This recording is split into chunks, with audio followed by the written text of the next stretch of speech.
West Indies have won the first 2 games chasing. They chased 294 in the first ODI. Comfortably, they chased 227 in 38 overs a couple of days ago. A new opening pair. 50th international appearance for Hassan Mahmood, playing his first game of the series. 23rd one international. Slip in place, deep fine leg, deep third.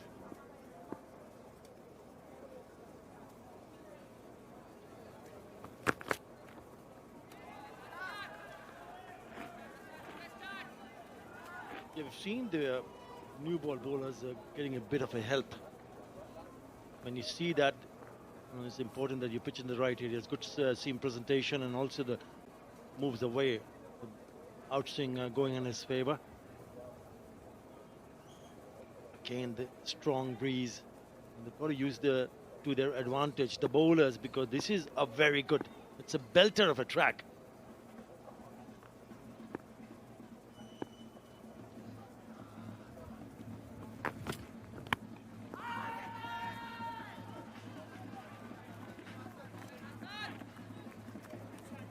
The 300 has never been chased at this venue, Warner Park. Beautifully bowled. It floats it. It's a little bit too wide for Brandon King, but he still tried to reach for it. What a good batting display once again from Mahmudullah to ensure they get past 300. Not just 300, they put on 321.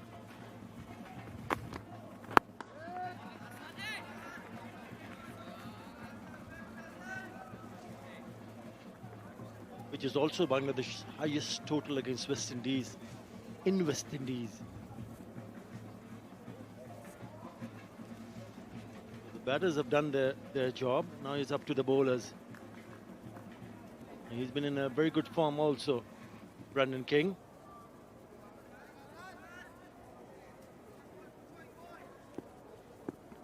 He got 82 of 76 in the second ODI.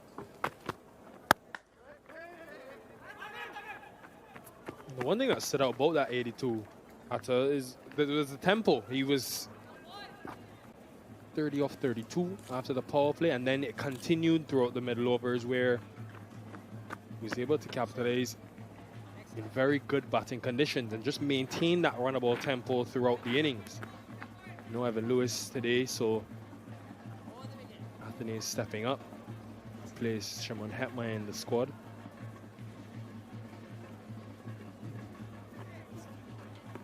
Can get him sometimes with width on offer because he likes to play away from his body. So we'll bring Shoma Sharkar at slip into play.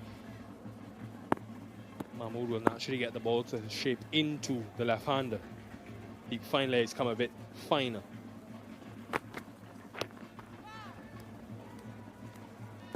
The fielder came around, but he can't get there. Again, small distances in terms of the boundary dimensions. Yeah, we've already seen the ball moving away from the right-hander, so this would come back into the left-hander. Just down the leg side, wrong line. Off the pads, and it's gone very fine to the boundary. Bowlers will have to bowl really well. Stop West Indies chase their target.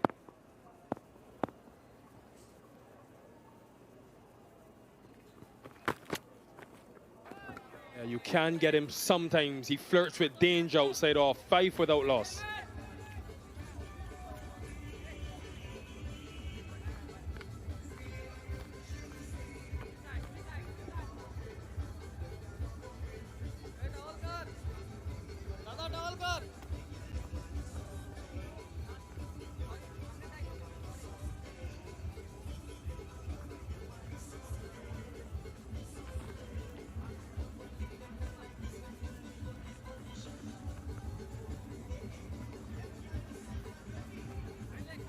Great to have the St. Peter's actors with us.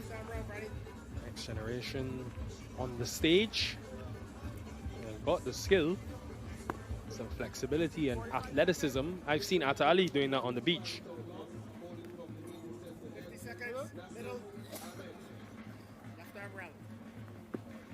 Which year? Yesterday. Nasum. He's met into the attack with aggression from Brandon King.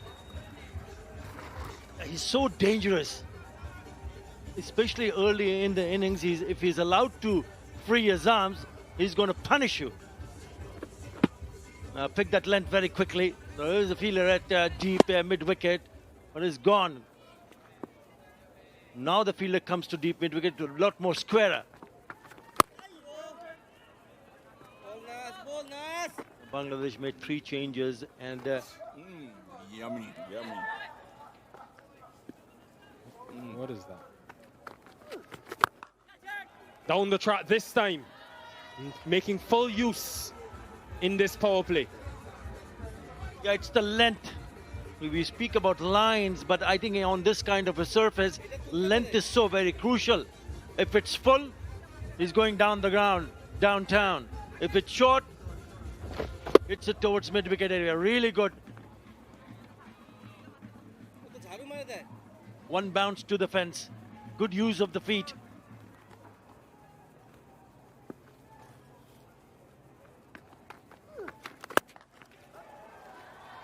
Bigger, better, and 6 more. Watch out in the crowd. Brandon King is on a mission.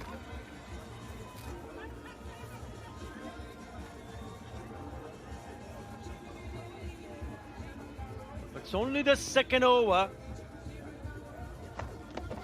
And he's gone all guns blazing. Again a short one, because the last one he used his feet. So he forced the bowler to bowl a bit short, and he was anticipating that. Pulls it away. Even bigger this time for the maximum.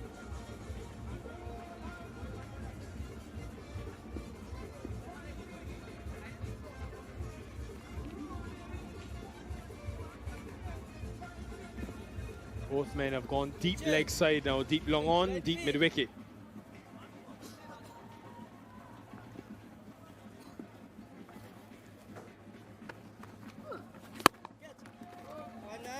One of those games in the Afghanistan series, he bowled a couple of overs in the power play, opening the bowling, Nasum Ahmed.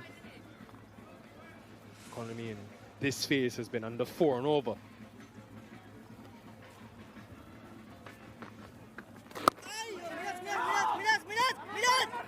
Trouble, this could be trouble. Brandon King is livid. 14 from the over, but Bangladesh could potentially have a... At the batting end, show me the side on angle, please.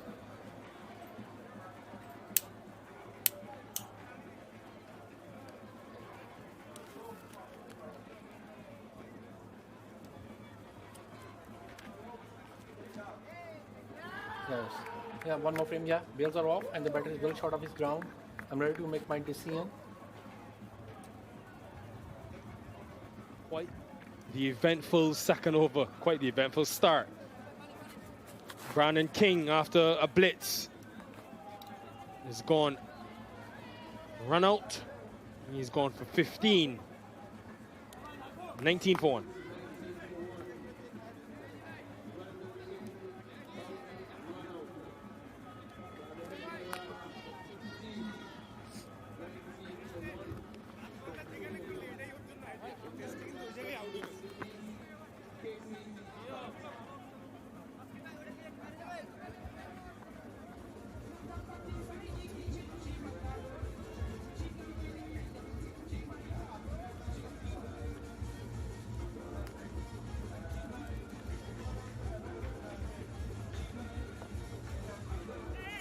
Keacy Carty in at number 3.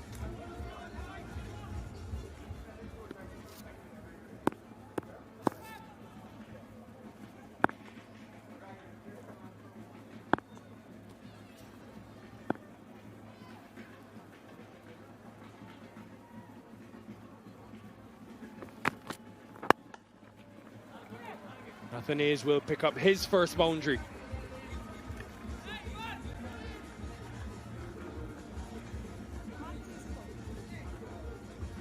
Margin of error minimum on this kind of a track. Onto the pads and just a flick of the wrist. Good piece of timing to get that ball past the fielder before he dived. A big misunderstanding. Yes, no, too late, gone. That's why he was not happy, but I'm not sure whether he was listening to the non-strike. It looked like he wanted him to go back immediately. Good piece of fielding from the skipper.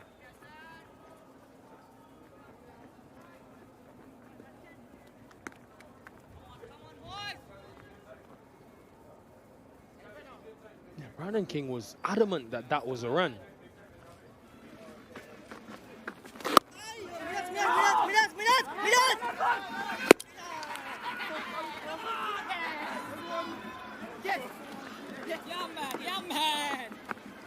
He said yeah, and Anthony said no.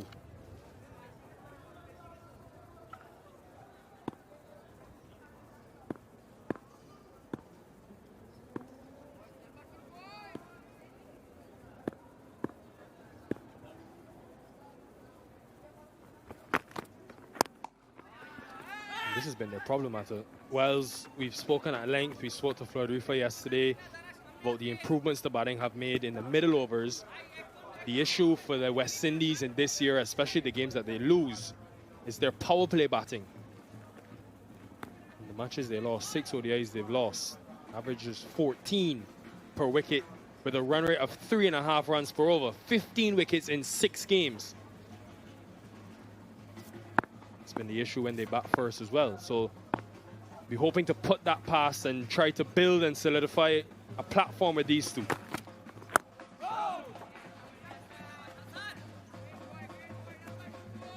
Keacy, Carty also looked good in the second one-day international, but they were not chasing a big total. 228 to win. Went on to score 45 or 47. And obviously playing on the same surface for third time will certainly give them a better feeling in terms of what this pitch offers.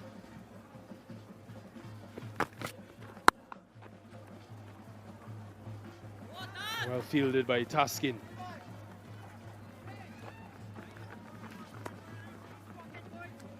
Initially they're very happy to give Athenaeus width and try to use his strength as a wicket-taking option.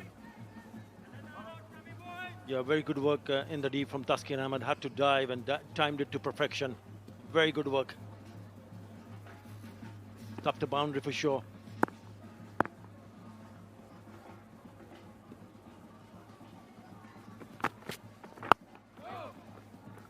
$27 for 1.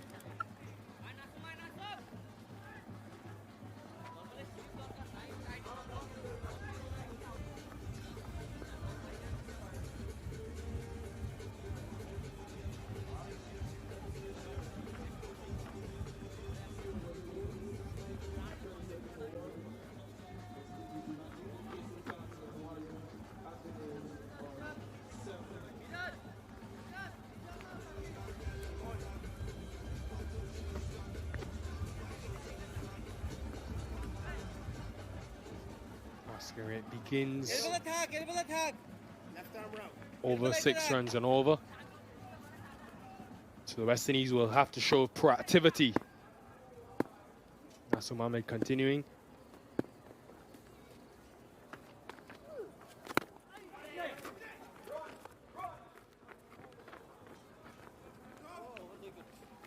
They went for 14 in the first over, Nasum Ahmed.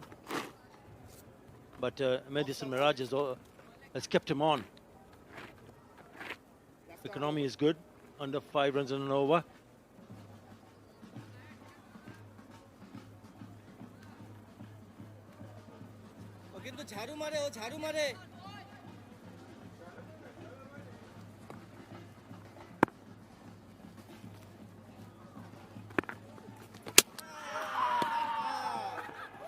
Out. Bangladesh have a second. That was quick from Nasum Ahmed. Athenaeus misses, he hits. Just before he was about to deliver the ball, you could hear Liton Kumar Das saying that he's going to see, he likes to sweep. So he's bowled a little bit fuller, but he went for that sweep. Have a look at this shot. It's a little bit too close. It's in the Yorker length, he misses. And it's the timber. Good piece of bowling, good piece of captaincy also to keep him on. Picks up a wicket in his second ball. That was his second over. That's why it's all smiles. Not for him. Athana has gone for 7. West Indies 28 for 2.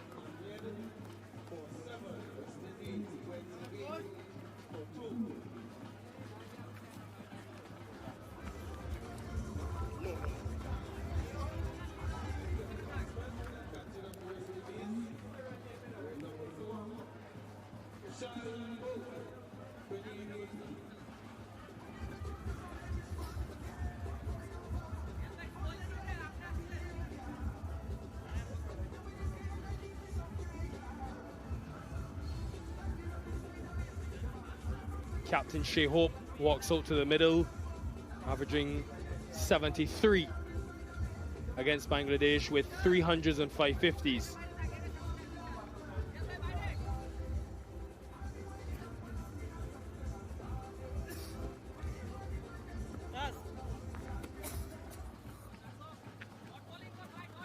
I will be looking forward to ensure first and foremost to hang around and make sure that these two bat for a certain period of time. And that's the dismissal is well bowled. It's a wrong shot selection from Athana. Just a little bit too full to play that sweep shot.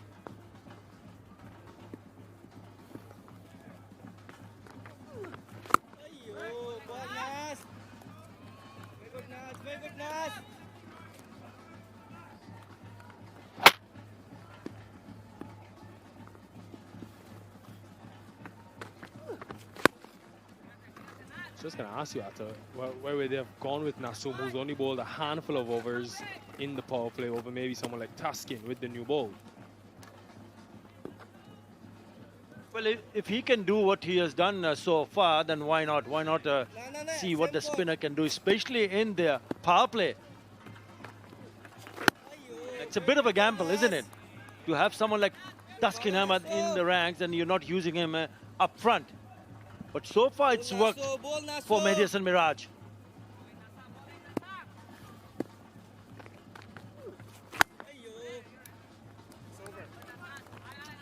Two and the wicket, 29 for 2.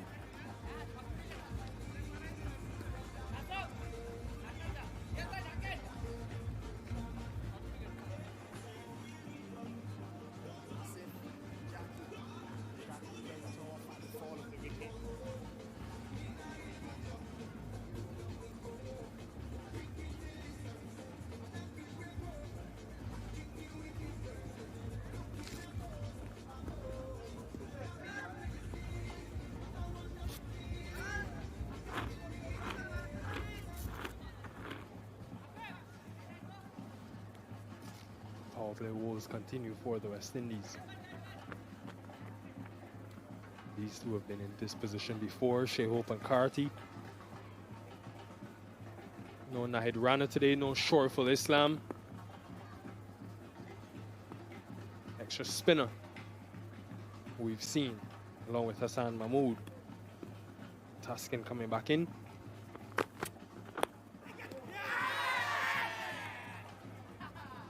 Definitely pad.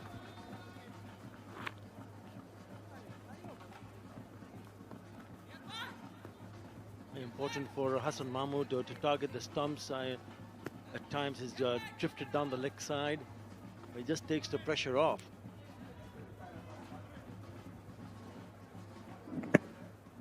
It just keeps going. Kumardas took it nicely.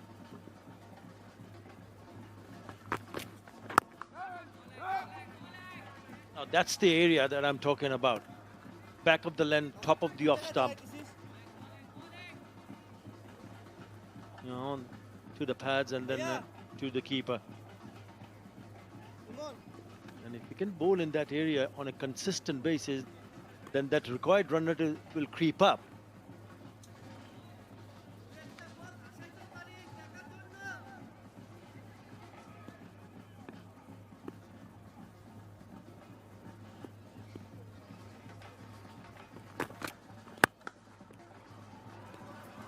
That is sumptuous. Good hand on it. to prevent it from going into the boundary, but epitomizes the timing of Shea Hope.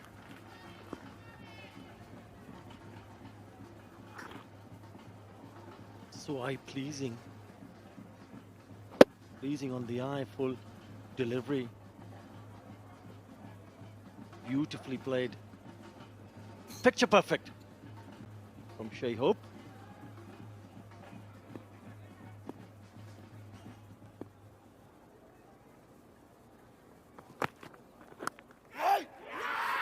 Edge found and catch has been taken. This has been superb from the Tigers in the power play. Just a touch wider, and he pokes at it, and it is a really good catch from Chumoshaka. A little bit high to the right, and takes a really nice one. Yeah, just a touch wide, and that hint of movement, the outswinger, very good. Excellent in the slip from Chumoshaka. And it is Hassan Mahmood that picks up the skipper. Shea Hope goes for 3. It's 31 for 3.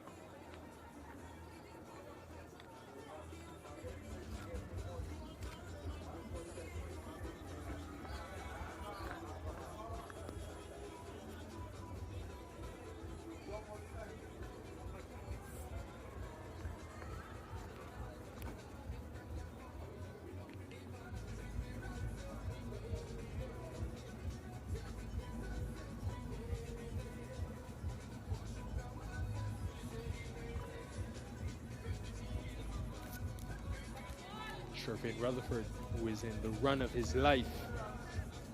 5 consecutive 50-plus totals.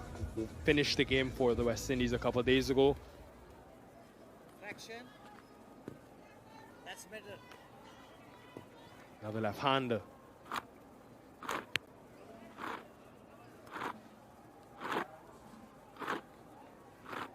And a lot earlier than when he came in during the first one international. They are developing a formidable fast bowling attack, Bangladesh, across formats. Different options and good variety.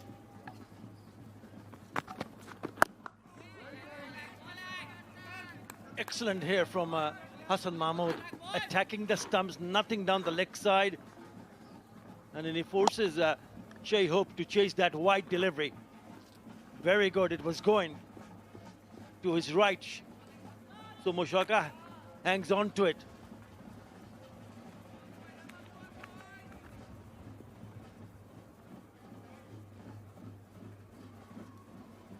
Suppose these conditions with the wind and a bit of extra swing would suit Hassan Mahmood a lot. Well, test Rutherford and Keacy Carty this situation. End of 5 overs, the West Indies are 32 for 3.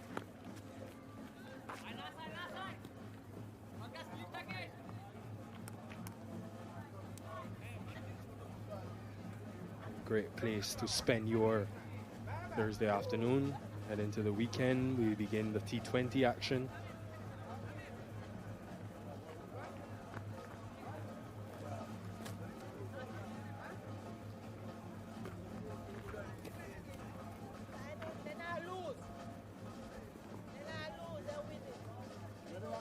Had a great conversation this morning with Nick Potus talking about the culture and the environment that him and Phil Simmons and the coaching staff are trying to build, and he was very happy with the improvements that this team continue to show. Where do you see it? What position is this team in? Can they go to a Champions Trophy in a couple months' time and compete with the best in the world? Why not? This is Bangladesh's strongest format. And if you have those players available, remember, Nazmuddin Shanto, the skipper, not available due to his injury. No Mushfiqur Rahim. No Shakib Al Hassan. Tawheed Ridai also missing out due to an injury. And what about Fiz? Mustafizur Rahman. So let's say they get them back, and it depends on their physical condition. But if they're 100%, if they're available and if they're in the team, then I think they'll probably surprise few in that tournament. I reckon if the batting comes good, and I think the bowlers will handle them. You've got to get past 300 every time you go to bat in a one-day international. And if they can show some consistency, then watch out for the Tigers.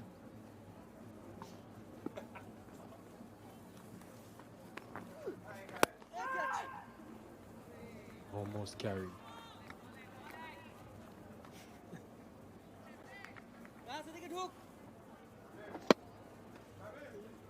Not to the pitch of it, he went for the drive, falling short.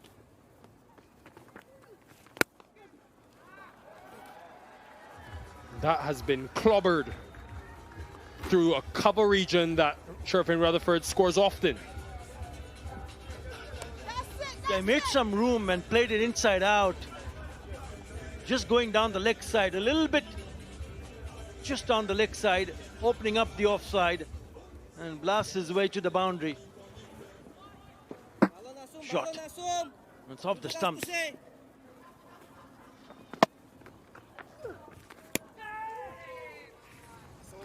38 for 3.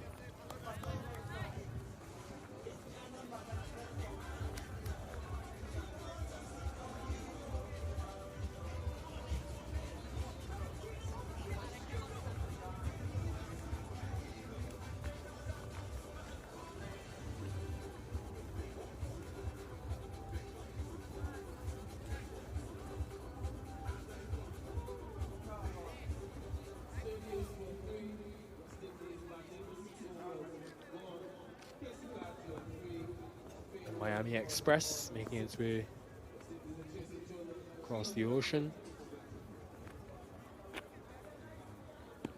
Lifeguard might be passing it out. Checking. Hassan Mahmood. I think he'll please, as he starts with a wide, he'll please many Bangladesh fans after that Hassan Mahmood is in the team. Hasn't played any one international cricket this year, but it's been an interesting journey. Made his debut against the West Indies back in 2021, that COVID series. Then only 6 ODIs in a couple of years. Last year, though, took 22 wickets. FIFA against Ireland, played the World Cup that you were at in India. And I think they've got so many options and a good depth of talent when it comes to the fast bowling. How they use him and which conditions they use him in now will probably become pivotal while managing his workload because of the fact that he's playing the test format as well. Wow, we've seen the ball go away from the right-hander. That one may have just held its line. Probably he was thinking the ball is going to go away and it just snips back. Ooh, right on the top of the stumps there. That is a beautiful delivery. It's just the height. Good skills from Hassan Mahmood. Looks like they've made the right changes because out of the 3 changes they made, 2 of them are in the attack and both have picked up wickets.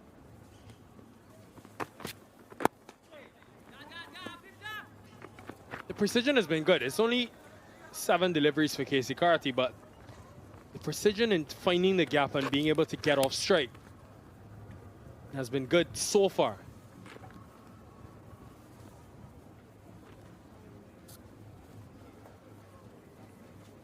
When you speak about good bunch of seamers available, obviously they need to be managed and managed properly so they can have a long career. Slip comes in place. No Nahid Rana today. There was no Taskin Ahmed or Hassan Mahmood in that last one-day international here. The advantage that Bangladesh possesses at the moment, they can replace one with another as good enough. Because the bunch has been very good for Bangladesh. Not only in one-day format. They won a test match here, they won 2 test matches in Pakistan. The bowling has been excellent. That's the reason why I keep repeating myself, saying that if the batting can get in order, then trouble for the opposition.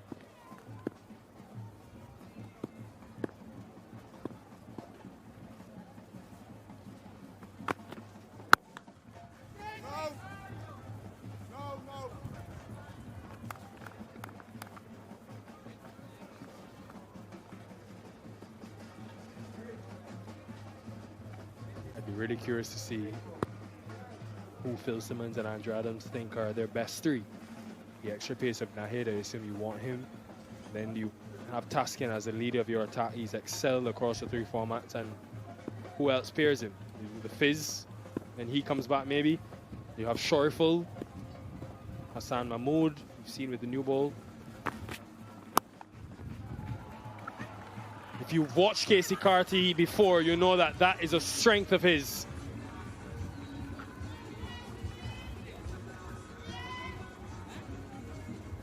Yeah, too short on that occasion from Hassan Mahmood. And he gets on top of it. That is a very good shot. And no chance for the fielder in the third.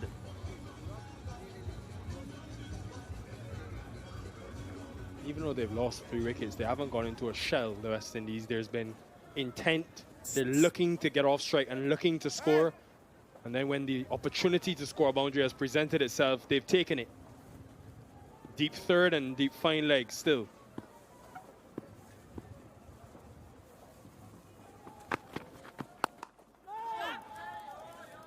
.45 for 3.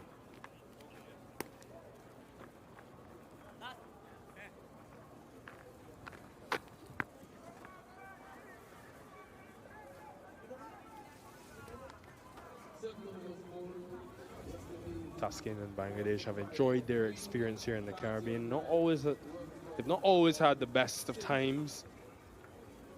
Test history at least. The one days have been good.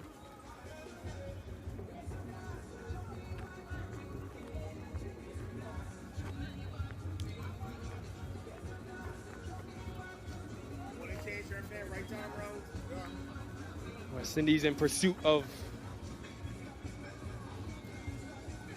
323. No surprises to see Mahedi into the attack. There's a left-hander in Sherfane Rutherford. Keacy Carty's had his difficulties against off-spin. Dismissed 4 times in his career. Was dismissed by Afif Hossain in the last game.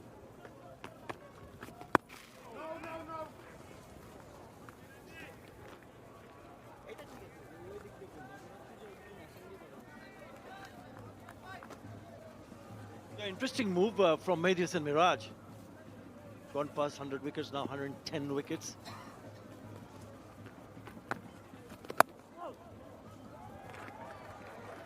That is precision at its best.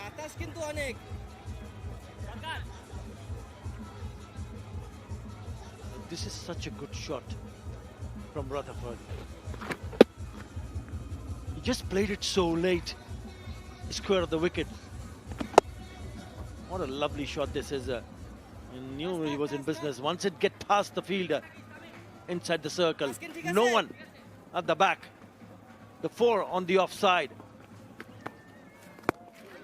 Now the slight drizzle has begun. We've had this throughout the day, but the wind has been so rampant that we luckily have not gone off as yet.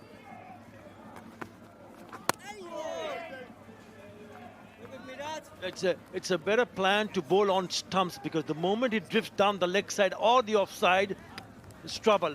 There you go. Finally, the umpires have decided enough is enough.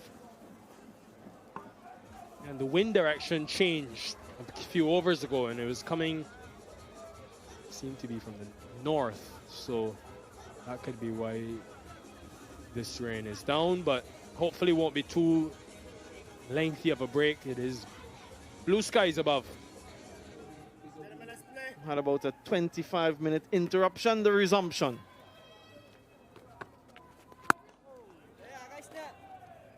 And this is something that Bangladesh really like to do. They like to use their spinners with the new ball. They have that opportunity today, 3rd time in succession on the same surface. So maybe a little bit more in terms of assistance for the spinners. Yeah, that fumble allows them to get 2. And that's the over. Over completed, 51 for 3.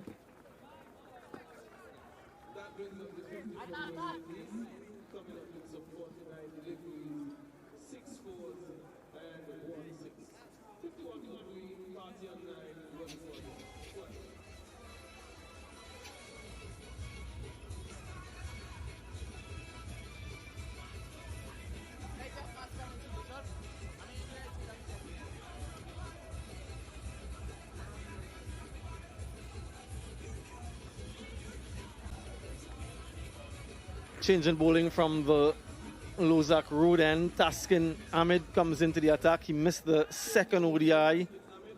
So he makes a return here. Looking to add to what has gone before him. A slip and play for him.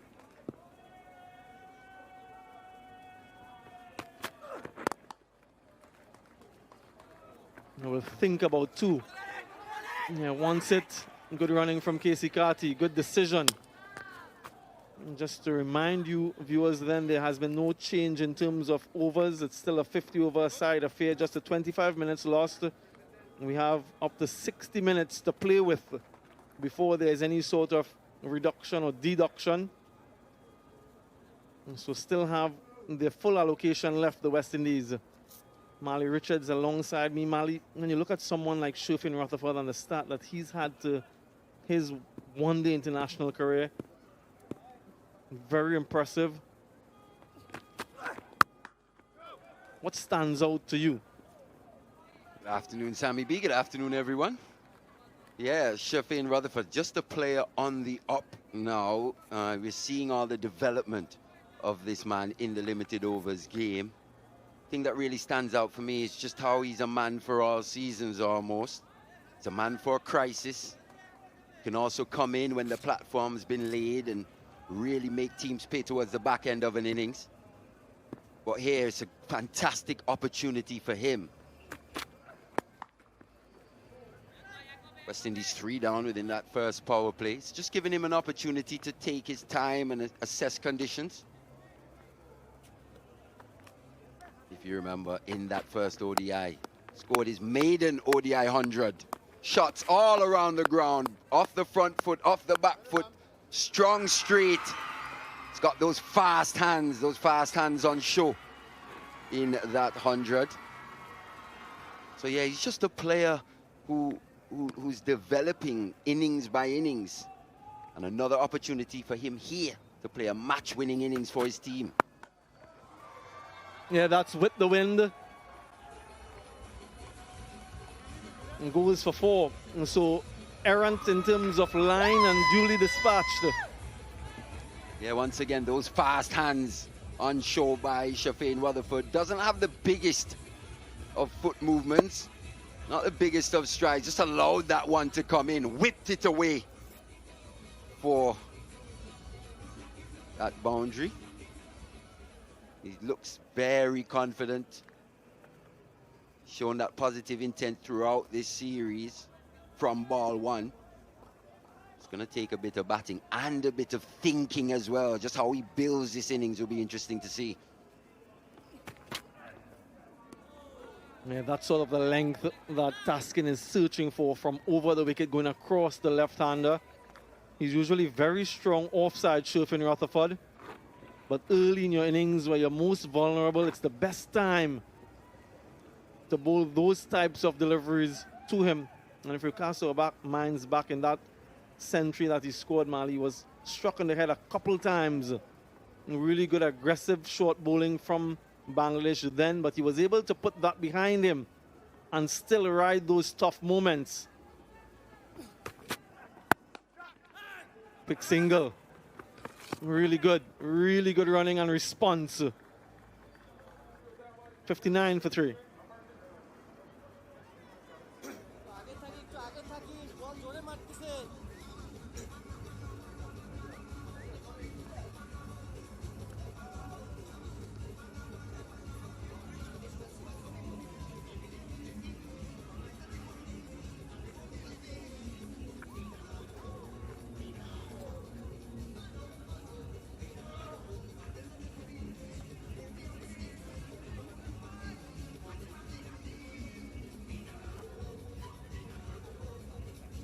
We see this every day, these ferries trekking across here, St. Kitts and Nevis. We see the massive cruise ships as well, so all different shapes and sizes. I prefer the bigger ones. All right, Mehdi will continue from the pavilion end. Look at that beauty. A different scenario here today. Mali with 3 wickets down and the target score well over 300, so he has to get himself set. He has to start over from scratch.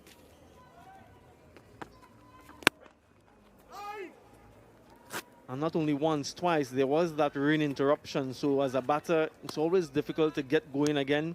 But it'll be interesting to see what effect that rain has for the spinners. That grip might be a little bit more difficult. So nice game here, beckoning. Yeah, every time that ball goes out into the outfield, it's going to take on water. Just make that ball a little bit more difficult for Mehdi to grip.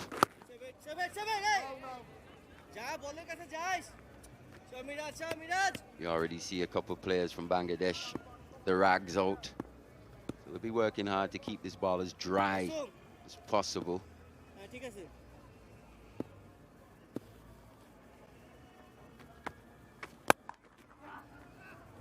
Yeah, too full and too wide results in a couple. What the West Indians will know, Mali, is that in this outfield they can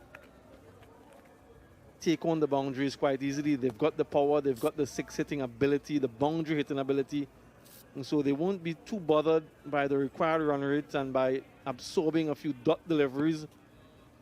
But once you do that, you must carry on. Much better from Carty. This time it will go for 4. So drive previously and off the back foot this time. Yeah, no real turn for Mehdi. And we know how strong Keacy Carty is through that offside.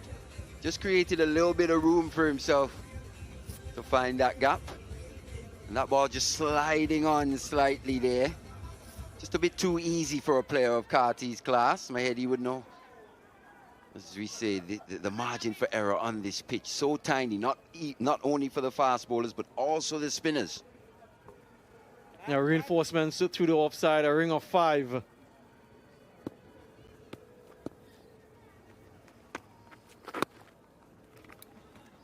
Finishes with a dot. First power play done, 66 for 3.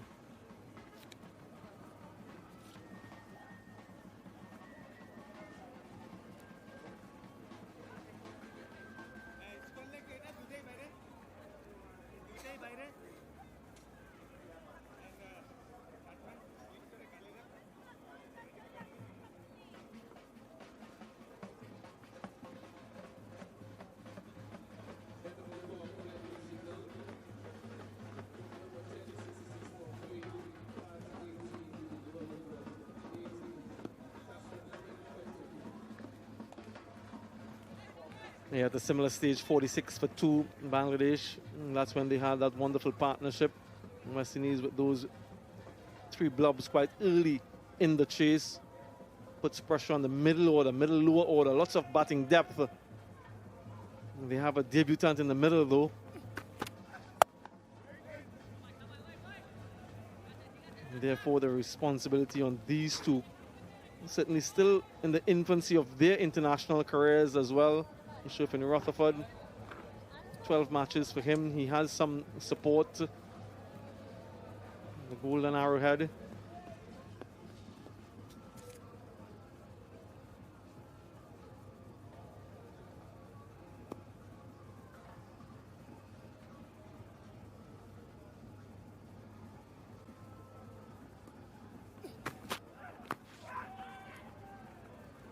Might have felt that he missed out there. Just looking, Mali, at the dot balls for the West Indies in power play 1 in the first ODI, just about 69%. Second ODI, 63%. And the third one, 54%. So still an area for them to work on.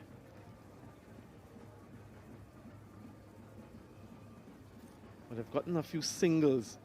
Every time it has been an incremental increase for them during that period. 7 in game 1, 8 in game 2, and 11 today. So that's what you're looking for, the small gains. And every time you're looking for improvements. You want to eliminate the mistakes that you made in the past and look to improve incrementally. Yeah, that dot ball percentage just coming down match by match, especially in that first power play. An area in which we spoke about at length, you know, especially when Lewis and King in that opening partnership tend to hit the ball quite firmly to the fielders at times. Just want to see them play with softer hands. Just like that, but not soft enough. But that's what you're looking for, really. And this is something Rutherford's done very well in this series in particular. Hasn't allowed these Bangladesh bowlers to settle. He's looked to be proactive, knows his scoring areas, and as soon as that ball is in that area, he fully commits. I think there's a real player inside there in Rutherford, not just in the white ball format, possibly in red ball as well, but we'll see. Yeah, as a reminder, they have 3 specialist spin bowling option today. Bangladesh, Nasum is in, left hand orthodox, Mehdi, and they also have the leg spinner Rishad. So it remains to be seen how Mehdi Hassan Miraz maneuvers his bowlers, who he keeps for that final power play with just the 2 out-and-out fast bowlers.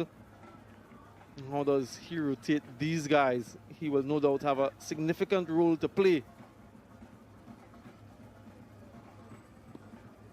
They think that the pitch has slowed down considerably and therefore brought in reinforcements in that department.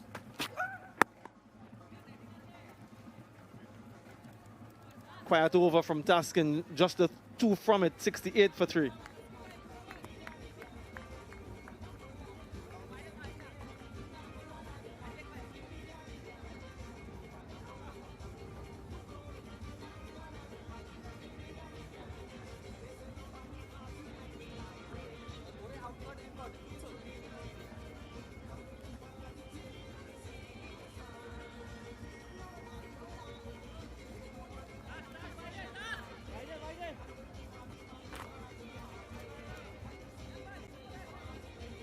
A rare opportunity for the West Indies to register a clean sweep against Bangladesh. The last time they did that was in 2014 here in the West Indies. The last 2 bilateral series going 3-0 in favor of Bangladesh. So looking to exact some level of revenge. Bangladesh isn't going to make this easy. It would be a record chase if the West Indies were able to achieve it. We saw that in game 1. That was in itself a record, and they'll be looking to better that this time around. The West Indies chasing down 295 in that first ODI, the highest chased here at Warner Park. As we say, history possibly beckoning again here today.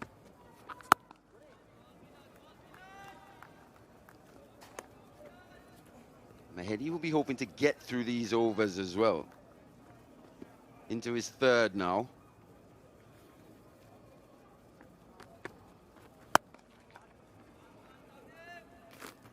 Yeah, he's really skillful, but he'll be very cognizant of not luring on the full side. Given the short straight boundaries and batters looking to target there, he'd prefer if he's a little bit shorter, particularly to the left-hander Rutherford, who will be hitting leg side into the wind. And for Keacy, Carty, it's a different proposition. If he's too short for him, he's hitting leg side with the wind. So very small margins here for the skipper.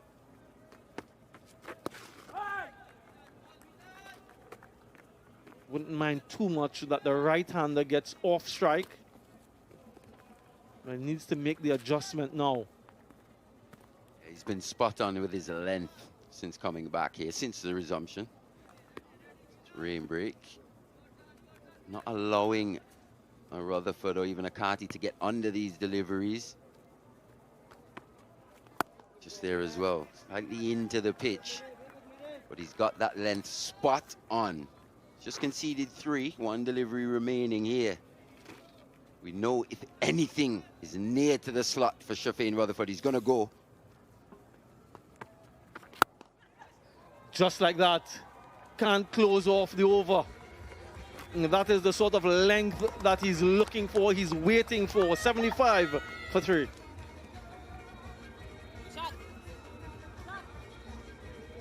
Yeah, you can't afford to miss it against batters like these. Powerful players. And they're just biding their time. They know that a mistake is just around the corner. So it's a really good game of chess. Who's going to blink first?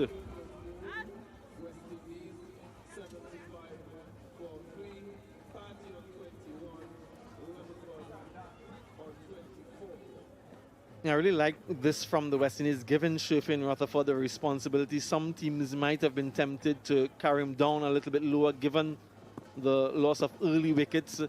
But they're saying to him, you can bat at any position, at any stage of the game. We have that confidence in you. Go and let's see how you can cope with this pressure. Especially with the debutant as well, in Jangoo playing his first match today. Probably would have wanted to get him in a bit earlier. But with Rutherford, the man in form, just given an opportunity to just go up this order and play a different type of innings here for his team. We'll have to soak up a bit of pressure, but we also know he's got that game, that power in which to counter-attack.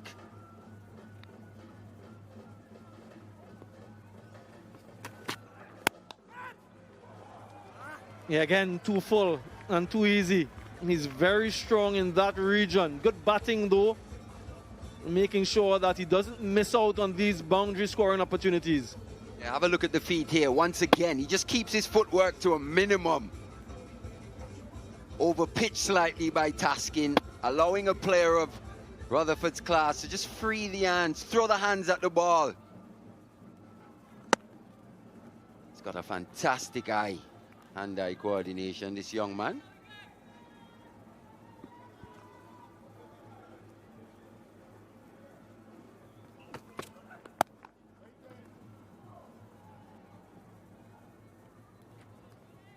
Yeah, still a really good pitch, Mali. Batters, some of them have missed out. Rutherford has cashed in, Mamadullah has cashed in, Mehedi cashed in on a couple occasions. And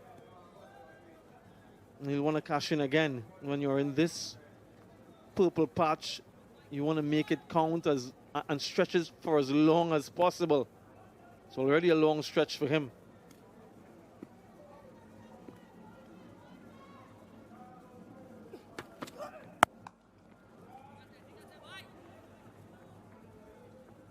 Got on his toes to that one.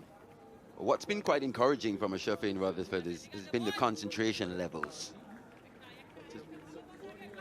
See there, just approaching 500 runs now in his ODI career, average of 82.67. Remember, he got his maiden ODI 100 in that first match here.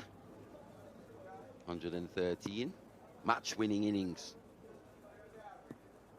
Partnership 50 or 49 now and building.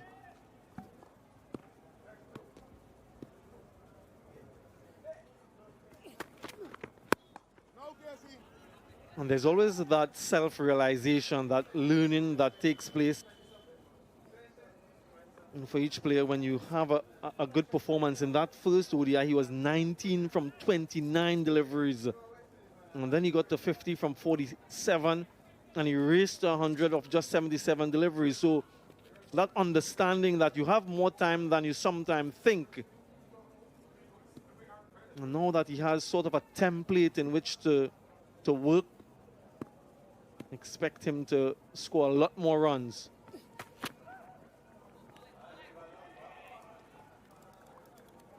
And at the end, the 6 from that over, 81 for 3.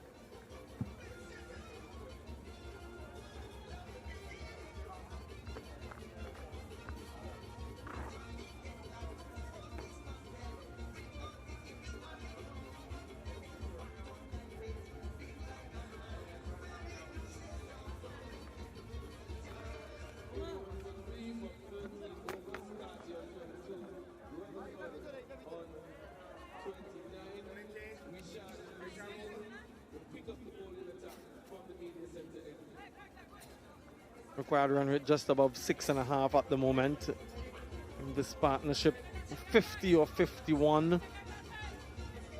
And debutant Amir Jangoo next, Chase Shepherd. So they have some depth. A wicket apiece for Mahmood and Nasum. And a change in bowling from the pavilion end. The leg spinner Richard replaces the captain. And after a board, has protection throughout the leg side, no sweeper offside, so a tight line expect from him.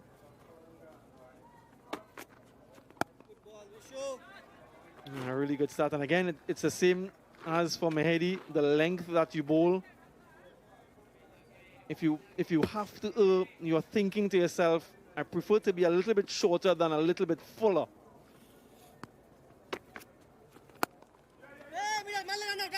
A quick single. We saw a run out earlier in the innings. Brandon King. And this time Carty responds and they go through quite easily. Yeah, it was actually Shafin Rutherford that effected that run out of a Mehedi in that first innings that looked to have changed the game for Bangladesh before that partnership between Mahmudullah. But here he is again. Miraz. Good running there between the West Indian pair. And this pair in the left-handed Rutherford, right-handed Carty, they make for a good partnership in terms of their varying styles of play. Maybe Rutherford more power, Carty more precision.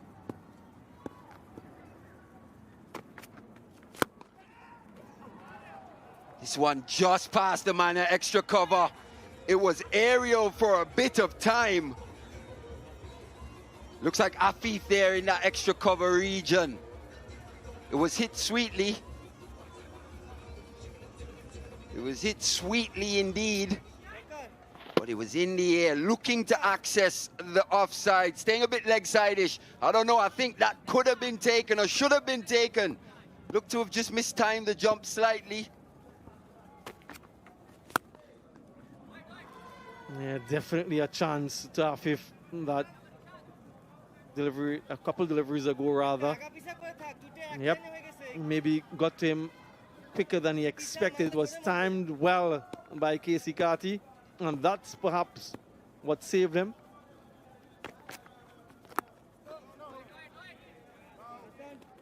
Sammy B, I know if you were bowling, you'd be disappointed if that went down.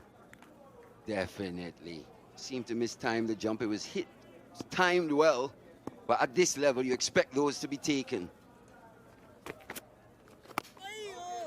A good length, good end to the over. 86 for 3.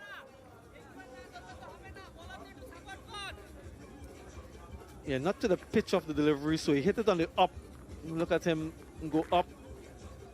Yeah, through his hands before it could close. And that's an indication that it went to him much quicker than he thought. And to add insult to injury, went away for 4.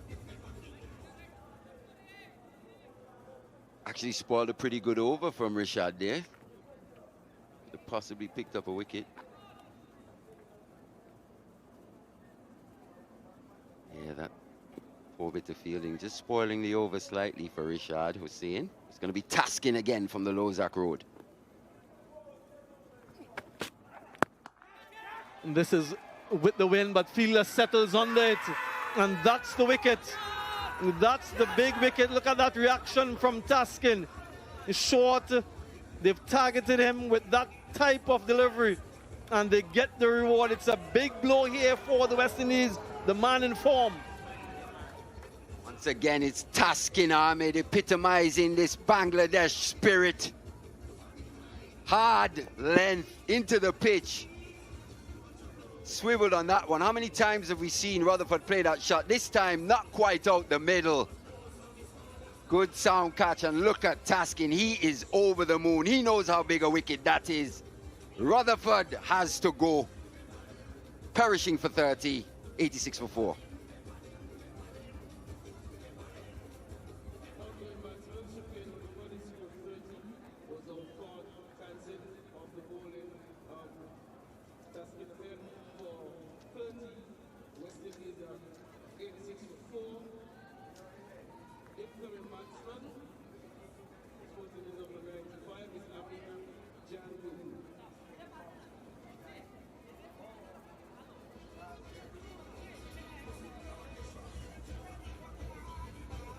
Yeah, the debutant Amir Jangoo makes his way out to the middle for the first time in his career at this level, alongside his good friend Keacy Carty, so you might feel a little bit more comfortable with him out there. What a remarkable run of form he had in the recently concluded Super 50 Cup. He scored a century and a few half centuries to go with that, an average of close to 80.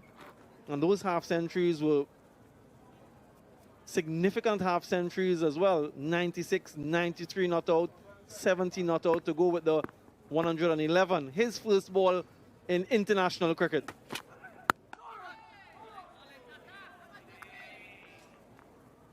Yeah, not getting the ball close to the middle of the bat, and though he was hitting with the wind, it was up in there, but didn't sail as much as he would have liked. And a good catch in the deep. You have to judge that catch. Yeah, the reaction from Taskin and everyone else, he's pointing, indicating that that's what he was looking for. Look at the reaction in the crowd. Really, Mali, an indomitable spirit from these Tigers. A never say die attitude, and that's what you want. You want that fight. 4 wickets down, chase Shepherd, and then the bowlers to come. Yeah, he's been epitomizing the spirit of the tiger, Taskin Ahmed. Every time he's called upon, he runs in with intensity. No short amount of skill as well. Very accurate. Maybe not the quickest of Bangladesh bowlers, but he really makes you feel that intensity with every delivery.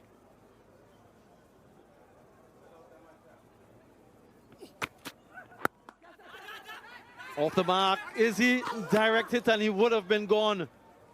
But his first run in international cricket, and that would be a sigh of relief for the 27-year-old.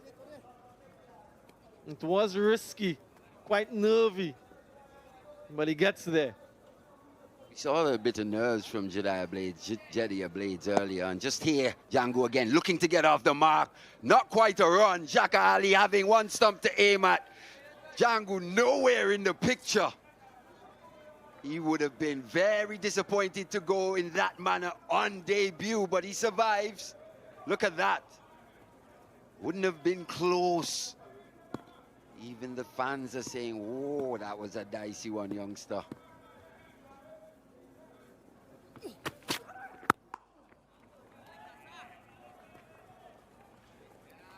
Yeah, what a 2024 he's had. Amir Jangoo registered a double century in first-class cricket earlier this year, 218, and playing for the Trinidad and Tobago Red Force. And then he followed up that with a sparkling Super 50 tournament. And the icing on the cake, getting his call up here for the first time. A memorable moment for him and for his family and friends back home in Trinidad. I'm sure they're glued on and they're very proud. They're swelling with pride. And this field, another opportunity maybe. You know, they come through quite easily this time. 15 overs gone, 88 for 4.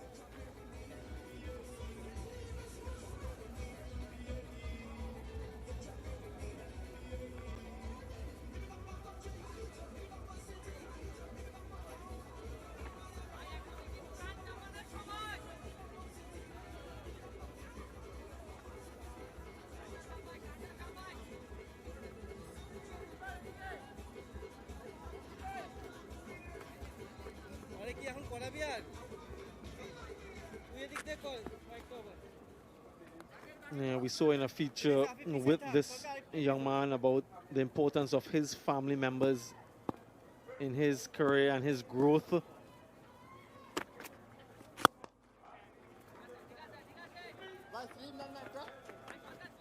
he's also been able to balance his cricketing career with his education. He has a degree from the University of the West Indies.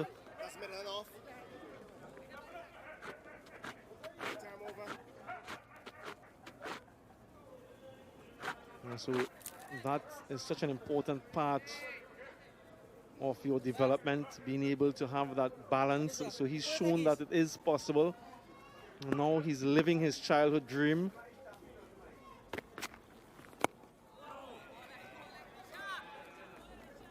You think of the amount of players over the years that would have been lost to their studies, having to make that choice of actually focusing on academics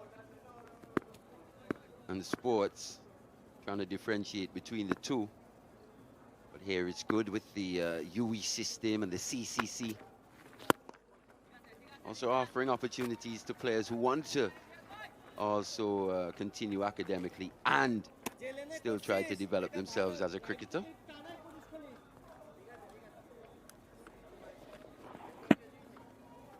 He'll be happy with that. Quite confidently played from him. He's in a high pressure situation here on debut.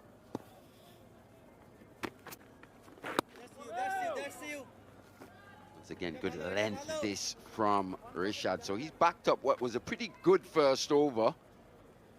Think back to that chance that went through extra cover for 4. That was the only boundary. Just conceded 2 so far. Yeah, he's done a lot of work with his spin bowling coach back in Bangladesh, Mushtaq Ahmed, to just change his pace through the air and his trajectory a little bit slower now than before.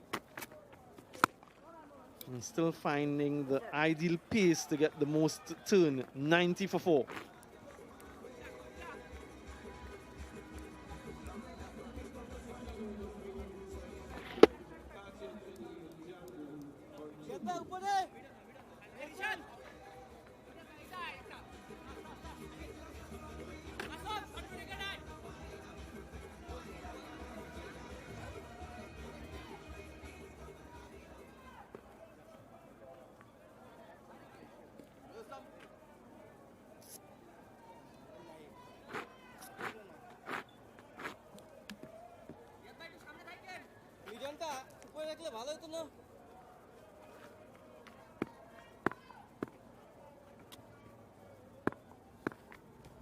Mehery switched ends.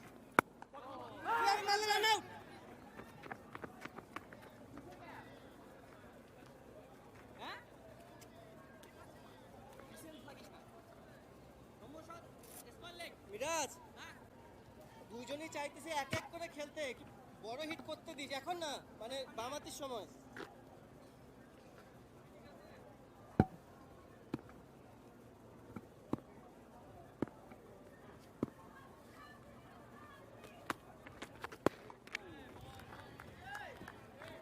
একটা wicket দরকার, বড় hit করতে গেলে একটা wicket পড়বে।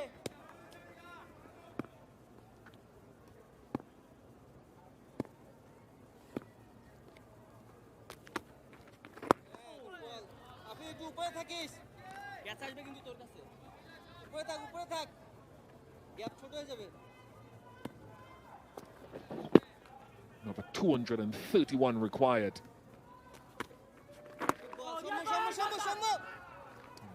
Comfortably tucked away for 1. Good afternoon, Sir Kirtley. Good afternoon, Bish. Not the best start for the West Indies. Chasing a big total. 322 is what they need.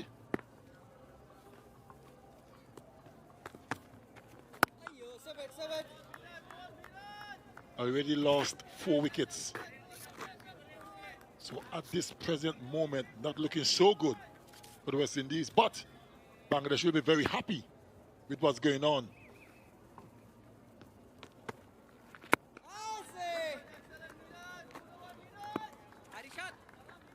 Just 2 off the over, 92 for 4.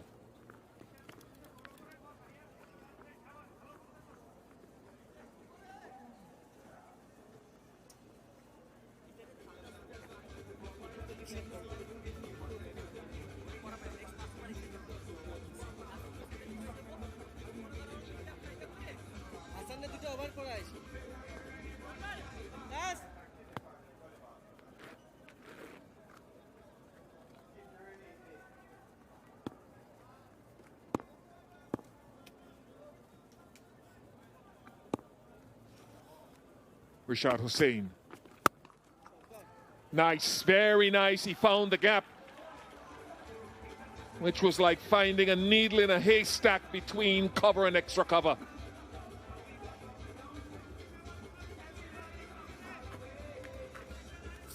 What was good about that stroke? He waited. There was a bit of spin as well.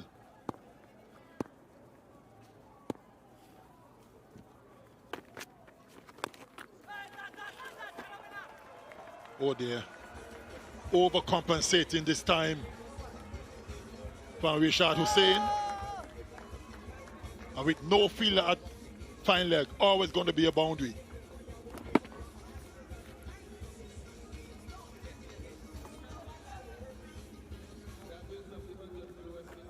100 comes up for the West Indies. Still much work to do. Roston Chase, Romario Shepherd to come.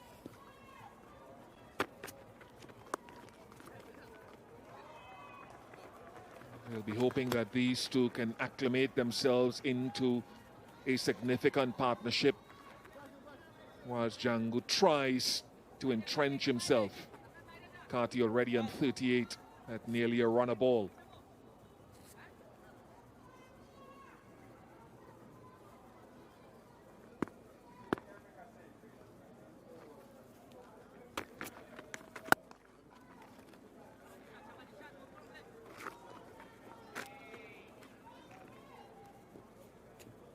Show.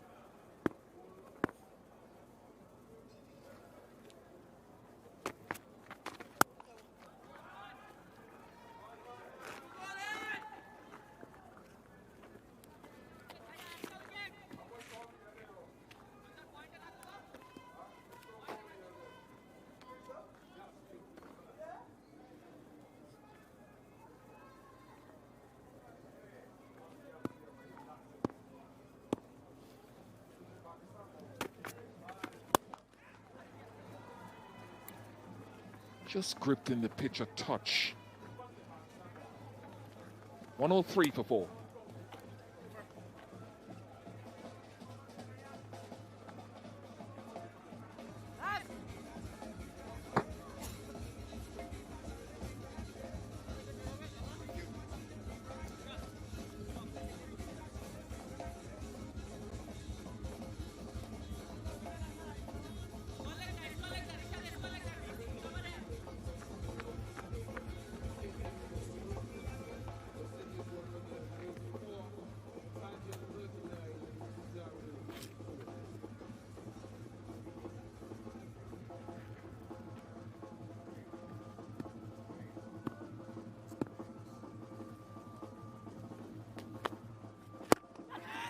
You think would be the target secretly? You've been sitting in dressing rooms and from a coaching perspective quite recently. What would be the advice to these two? Partnership. That is the key word.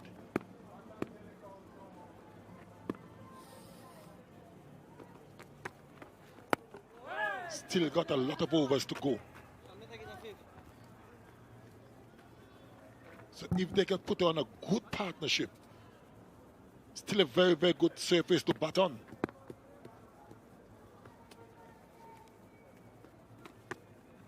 Oh! 4 wickets already lost. So it is very important that these two get a good partnership.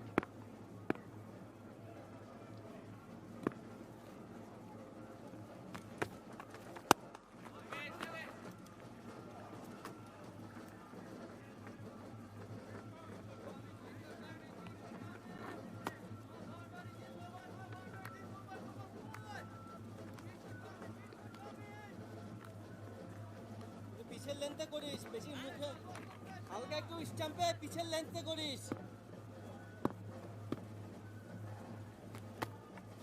হ্যাঁ, ঠিক আছে। এটা ভালো length, ডান্ডার করে একটু পিছে পিছে টানায়।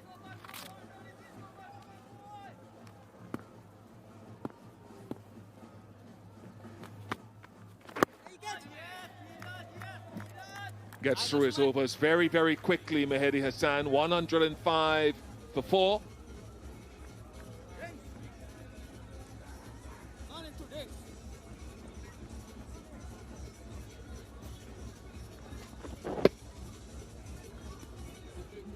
Occasionally the ball is gripped in the surface. Time for a Blue Waters drinks break.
.105 for 4. King going by the run-out route. Then Athanaze trying to sweep Nasum. Found the stumps disturbed. Shea Hope nicked one behind off Hassan Mahmood. And Shafin Rutherford caught a deep square leg off a short ball. Suicidal run there. There was never single on. He wasn't happy with Athanaze, Brandon King, but there was never single there. And that was definitely too full for the sweep shot and was castled.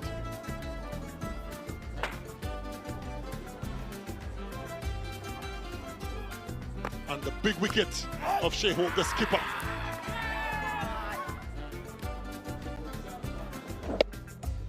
Just fending at it. Probably should have left it. And Rutherford was looking dangerous. Held out at the backward square of Taskin. That's another big wicket. He's an informed player.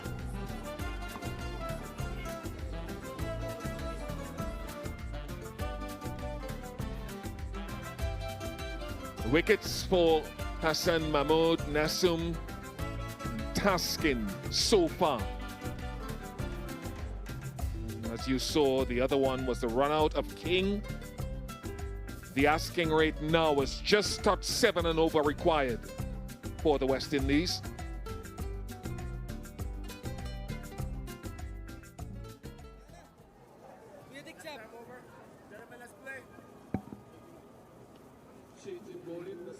Nasum is back into the attack.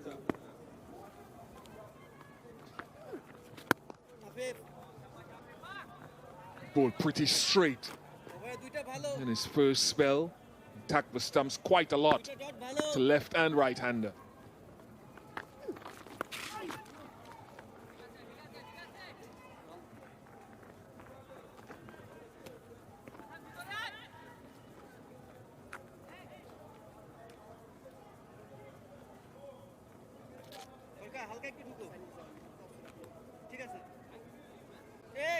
সামনে থাক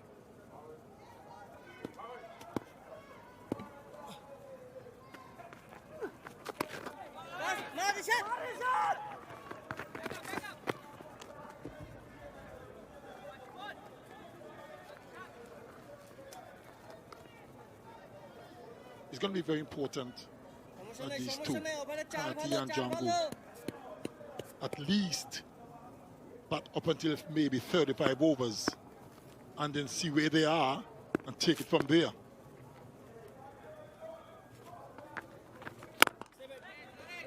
when Bangladesh batted, there were two significant partnerships. One of 136 and one of 150.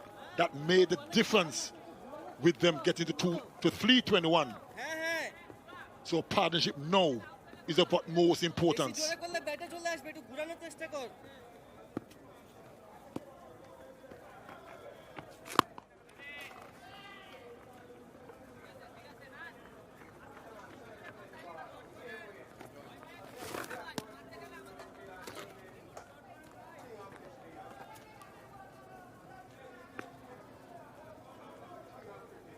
Nasser Mohammed debuted in ODIs against the West Indies out here in 2022. And created a reputation for himself of bowling very straight. 109 for 4.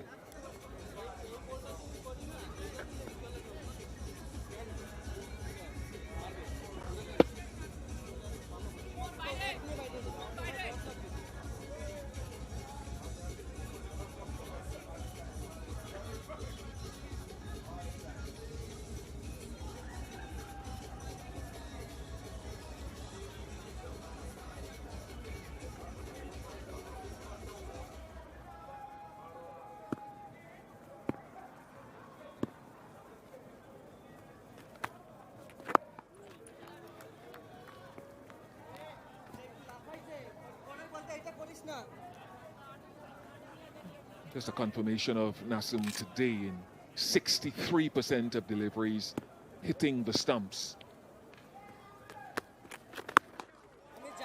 Nice use of the feet. And if you can challenge these straight boundaries here, you don't always have to hit them perfectly.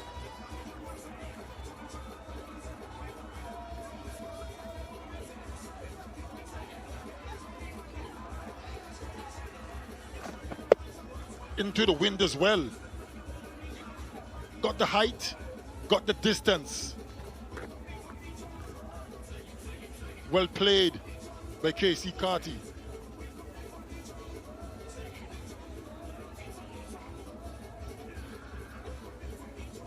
Little bit of a discussion now.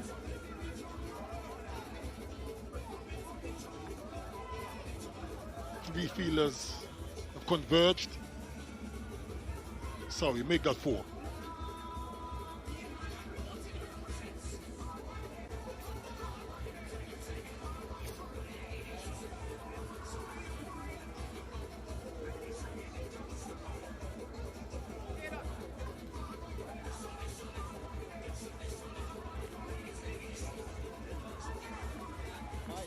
See some guys not hit it absolutely perfectly. I'm not saying that's what happened with Carty there. He nailed that. But the other side of it, sometimes these short straight boundaries are so seductive.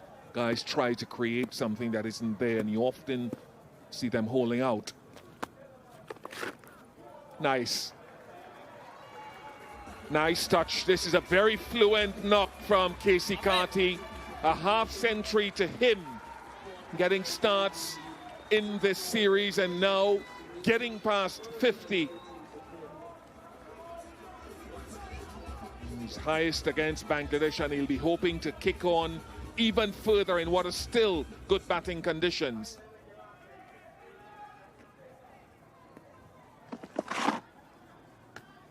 Good half century for him. 49 deliveries. And of course, job isn't over.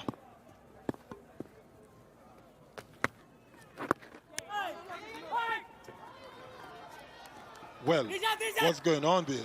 That should have been an easy single from my vantage point.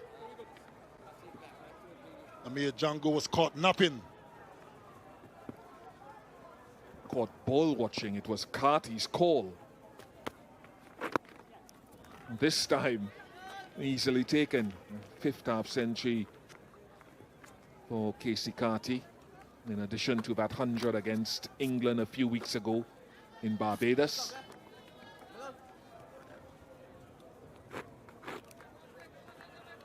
Still a long, long way to go. We would want to double that score he's got on the board.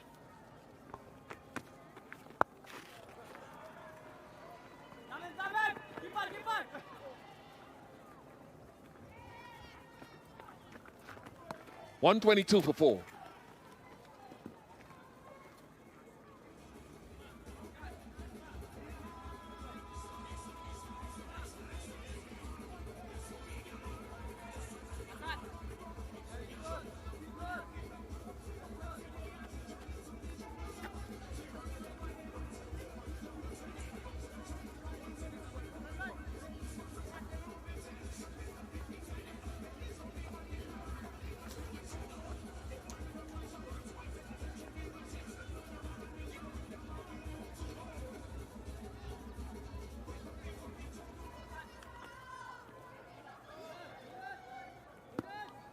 Miraj ও দুইটা cover চাই আপনি পিছে যা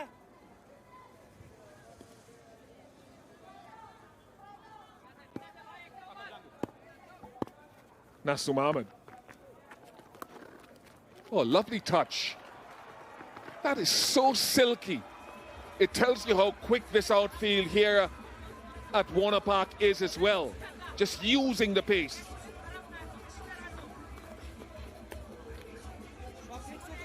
Not all brute force. That was delicately done. Just open the face, using the pace. And that's all it took. এরকম বল করলে একটা dot হবে তোর কাছে বেশি কিছু লাগবে না ওভারে পাস দে সমস্যা নাই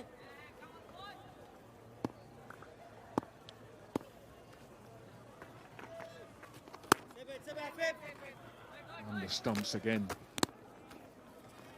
And when he had the opportunity to come down the track to use his feet against Mehedi. Doesn't have to be a big hit here.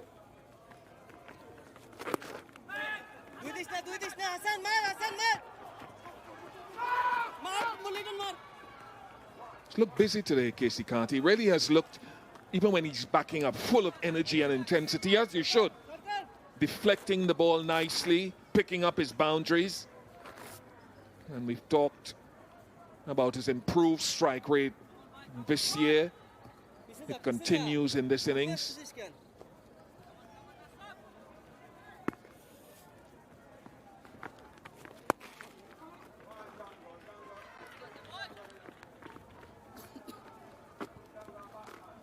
The running with these two have been good. One or two streaky ones as well, but generally it's been good running.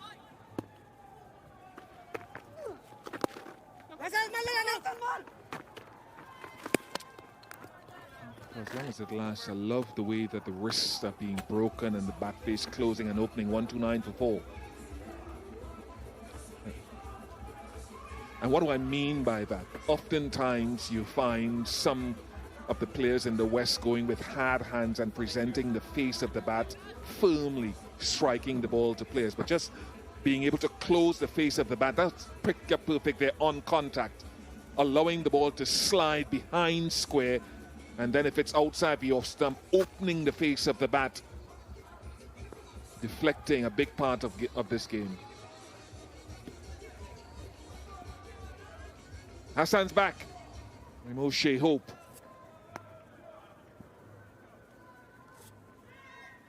Always liked fast bowling, he said, ever since he was young.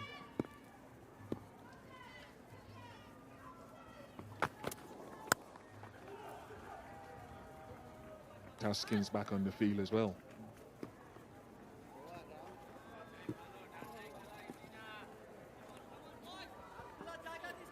As long as he's prepared to work hard, then that's not a problem.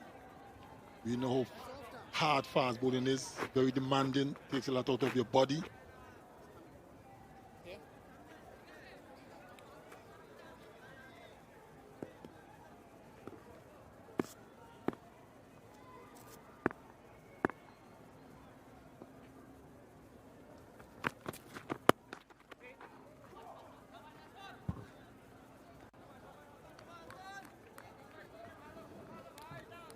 Like most of the best fast bowlers would do.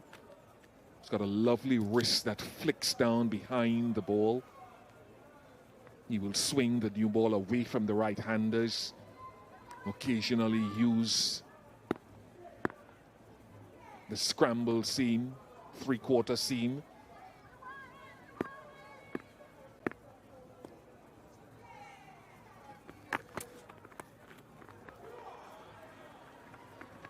Very good fielding by Iman. It's a good save of a couple of runs.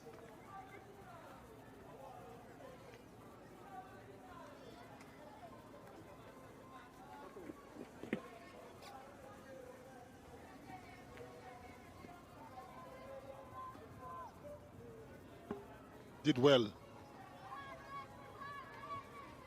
and had the awareness to get up off the turf quickly to get that ball into the wicket keeper.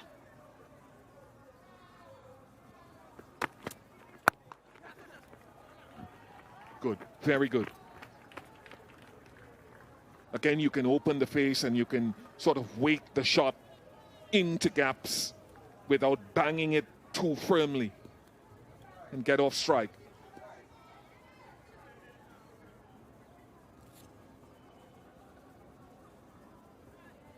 Good partnership building for the 70s at the moment.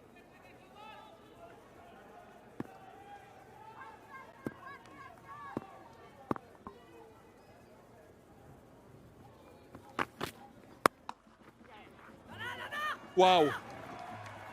Shumushaka, well, there was a shout at him to throw himself at it. 50 partnership comes up at a runner ball, just under runner ball between Jangoo and Carty. Very impressive.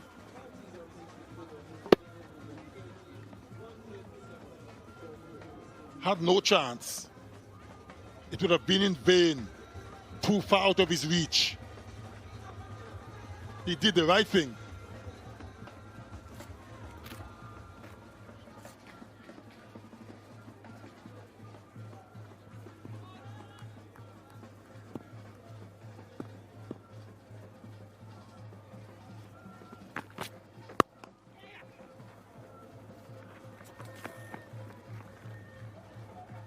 Shumushaka keeps it to one that time. 138 for 4.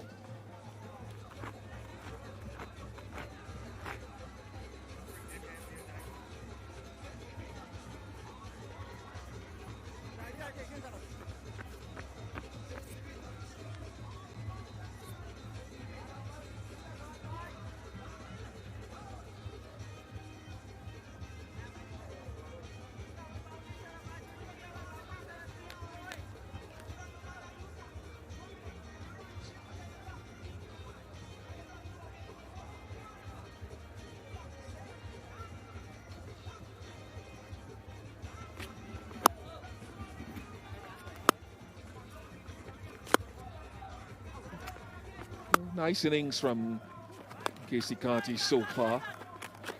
Just look positive without taking extreme risks, but he knows that in order to try to chase this, he needs to go on. Of course, Nasum Ahmed mentioned that he made his debut against the West Indies out here last tour 2022 at Providence. Didn't play for an entire year after the 2023 World Cup. Came back against Afghanistan, picked up 3 for 28 and made some useful runs.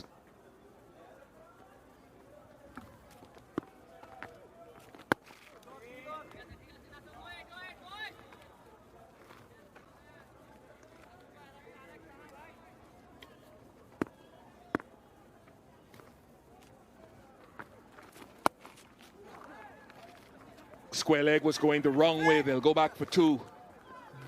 This must be some moment secretly for Amir Jangoo. St. Anthony's college boy in Trinidad after coming through Queen's Park from the age of 6 to Merry Boys, then going on to be vice captain at Fatima College. Same school as Brian Lara, whom he admired, him and his dad growing up.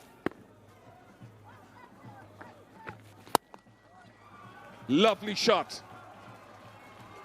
The fullness of length allowed him to play it with such a plumb. You'll remember your first boundary in international cricket. brought a smile to his face. Also Carty's. It was well struck in the arc and the positive intent not to miss out. Very well played.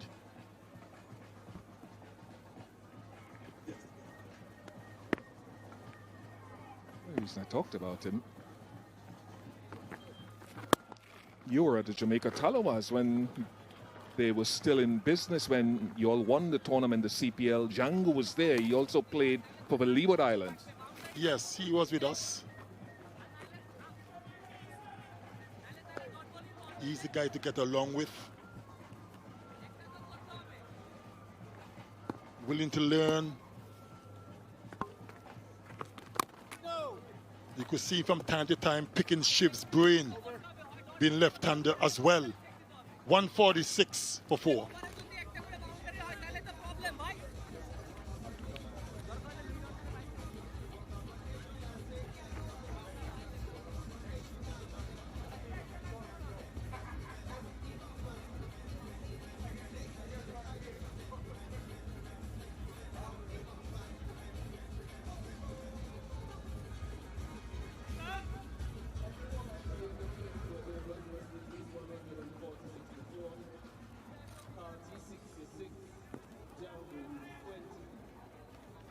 To Amir Jangoo, Carty on 66, Hassan Mahmoud looking for an opportunity for this breakthrough. Deep square leg, long leg, deep third and a sweeper on the offside.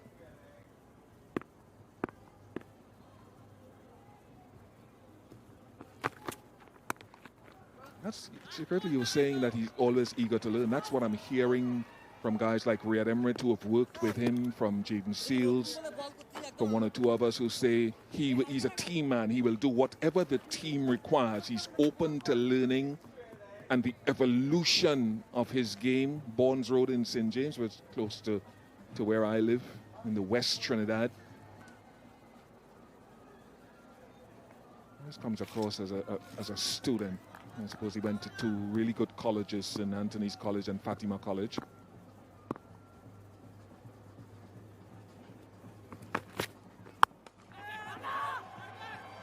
Sumo Saka is tracking it, he's tracking it, he won't get there. Did well to pull it back and keep it to 2. I am not sure if that is required, if that is necessary from Keacy, Carty. Good work. That's brilliant work. Carty is a set batter. Shumia Saka, the fielder. That is certainly not necessary, Bish. You got to press on. Agreed. Long on, push back. The thing about Jangoo, he would have kept wicket when he initially got into the Trinidad and Tobago first class team, having played for CCC, etc. And he would keep when Dinesh Ramdin was at the end of his career. Dinesh Ramdin would be in the field, but when Joshua Da Silva came along, Joshua Da Silva would acquire the gloves. And he is someone that can don the gloves for you as well. Of course, you know all of this, having had him under your tutelage. One thing I can say is very, very coachable.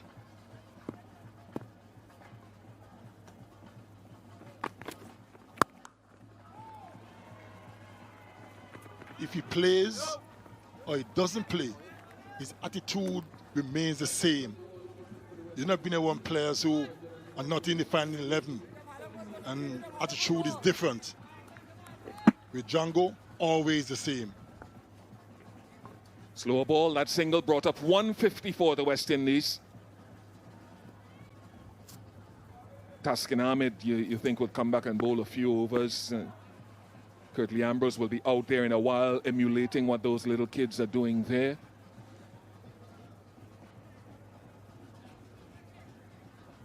One of them threatening to dig up the pitch when he's finished. Well, I've already put in my time doing that.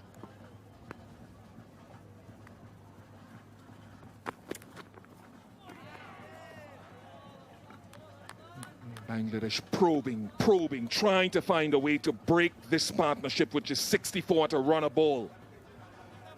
Mention Taskin available. No, please, no. Nobody's going over that. Seriously? All right, health and safety report to Warner Park. I think he's got something on the tip.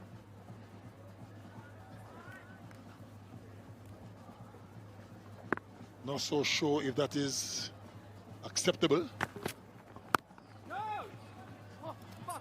Kids won't be doing that though. Halfway mark of the innings, 150 for 4.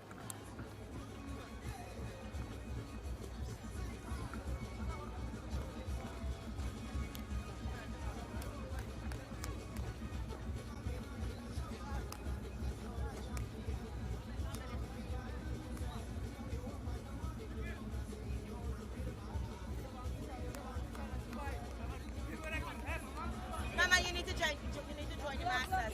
They need help.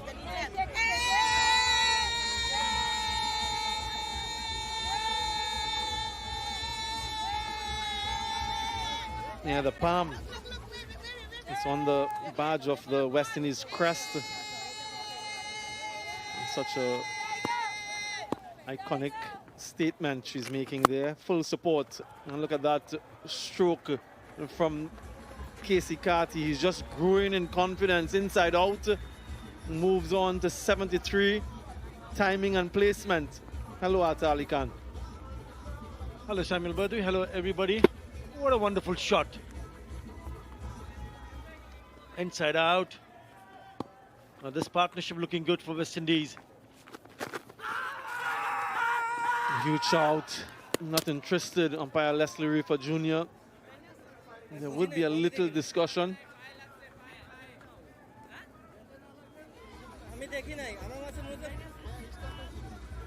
Bowlers always think they're out, and Mahedi takes the review.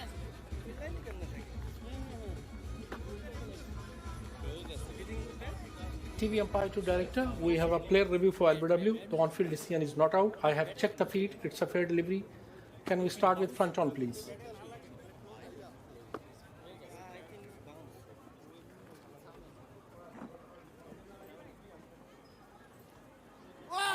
There appears to be no bat in the wall. Can I confirm with Ultra Edge?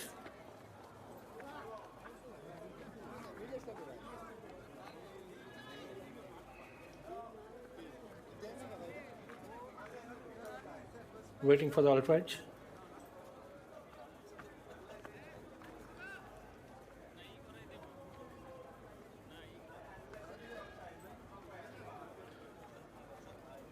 Can you show me the front on again?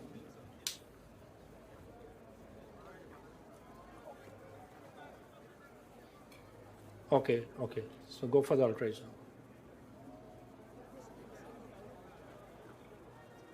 Yes, keep rolling. Yeah, there is a gap between bat and ball and gloves as well. Satisfied, no bat in wall. Go for ball tracking when ready.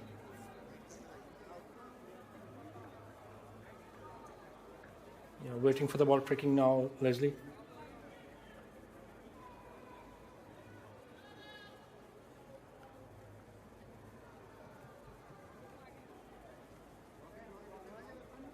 Yeah, it's coming up now. Original decision not out. Pitch outside off. Impact in line. Wickets umpire's call. Stay with your original decision. Stand by. You're on screen. Please signal. Yeah, disappointment for Bangladesh. Umpire's call. Quite interestingly, if he said it was out, it would have remained out. He said not out, so it remains not out. Just clipping. So important to get the umpire's decision in your favor. Almost, but not quite. So he survives, Keacy Carty.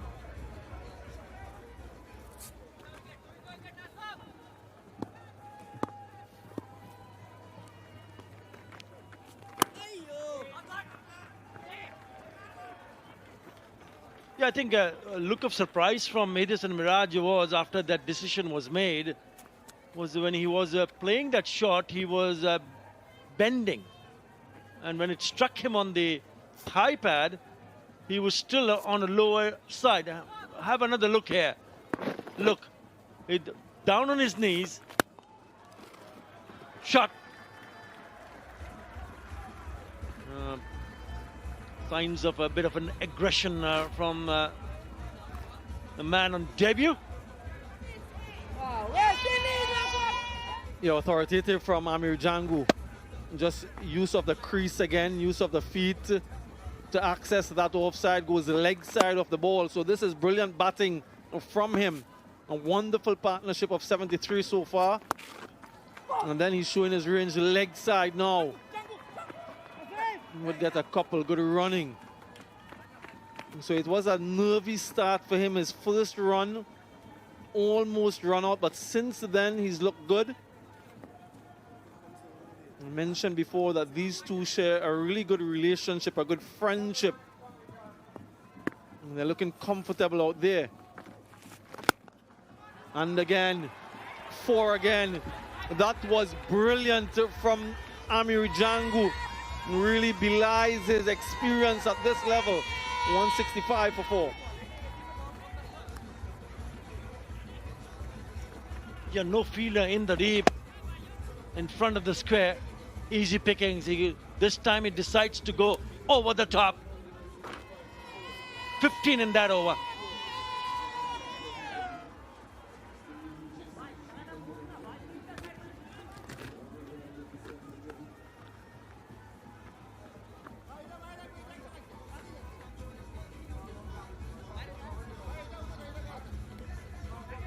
Yeah, how the emotions change in that over. That previous one, the most expensive of the innings, 15 coming from it. He almost had an opportunity for a wicket in the second delivery. Ball not hitting the stumps as much as he would have liked, and then he was punished. Nasum picked up 5 wickets in his debut appearance against the West Indies in 2022.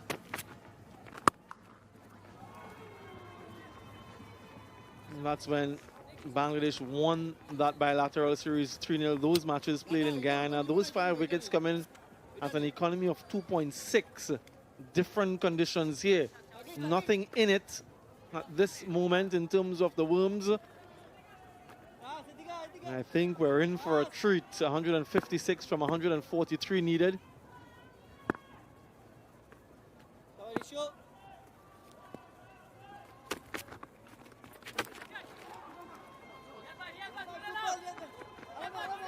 Just in the last couple overs or so after, they seem to be playing a lot more shots, aggression at almost every delivery. They think that they have the bowlers where they want them, some batting to come chase, and we know Romario Shepherd can clear this boundary with ease if given the opportunity. Moti too can contribute, Joseph. So they have depth. This game is far from over, Atta. Yeah, I think what West Indies would need to see from these two, since they've added now 81 of 74, is to keep batting. You don't want to lose a wicket at stage of the game. Bangladesh 158 for 3 at this stage. They've lost one more wicket, West Indies, but this partnership settled things around, steadied the ship, and is still in the hunt. Required run rate 6.6. They're going at 6.3. This is really good.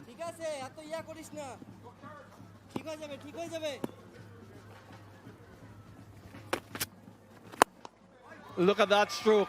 Absolute beauty from Keacy Carty. Again erring on the full side and again targeting straight. Another 6 for him. He moves into the 80s. They're loving it. It's a treat to watch whenever a batter goes downtown, down the ground, straight as an arrow. Beautifully played. Top shot from Keacy Carty.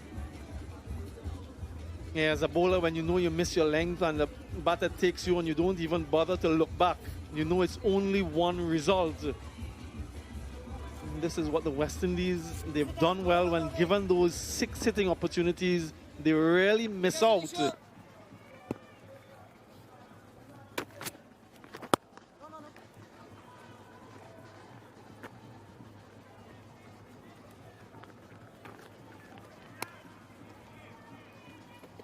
Just the one century scored in this series, and what we all agree, very good batting conditions. Keacy Carty now into the 80s. Can he convert? Listen, listen. 10 runs in that one. 27 gone, 175 for 4.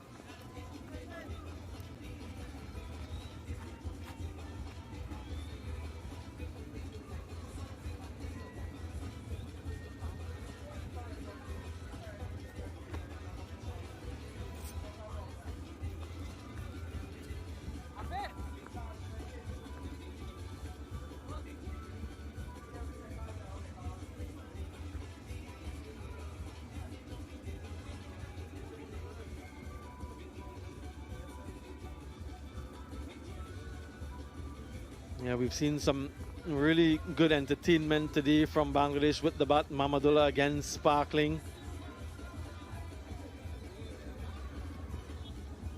Look at that view. The cloud-shrouded mountains in the background. It's really a beautiful part of the world. 147 from 138. We've been blessed with good weather. We had a 25-minute or so interruption in this one. The other two, we've been lucky, fortunate, blessed. Taskin from the pavilion end.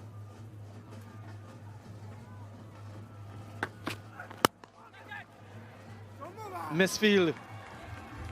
An awkward bounce perhaps, but he should have gotten something behind it. And some power from Jangoo down the ground. Yeah, probably Shumar Shaka thought that it's coming a little bit closer, but he's not sure whether to dive. And then when he does, it's a little bit too late. Taskin will not be pleased with that. As the bowling change, Nasum replaced by Taskin Ahmed. Important now for Taskin. That's what exactly we're thinking from Madison Mirage to pick up a wicket. Can he deliver?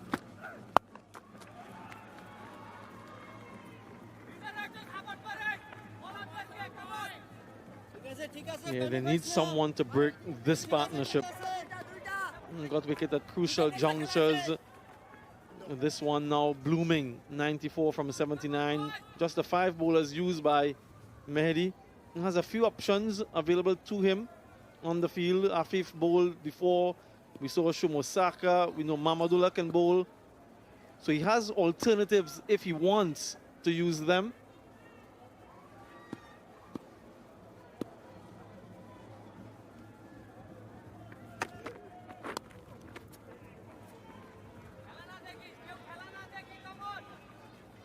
It's just a wonderful partnership, and what it will do to someone like Amir Jangoo is to be able to get into these kind of situations, and if he can hang on and finish the game, so he'll come out with flying colors in terms of confidence, in terms of his boost to his confidence to be able to do, if he can hang on, because this partnership is certainly taking them closer and closer. They're still in the hunt. 6 wickets in hand and a lovely partnership in the middle.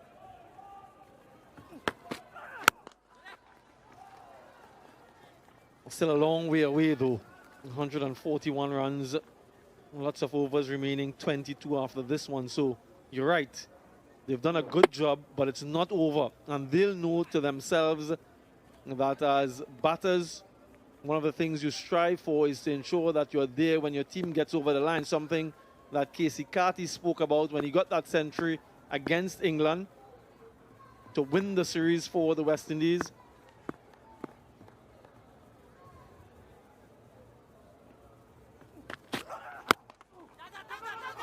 Really good bowling from Taskin though.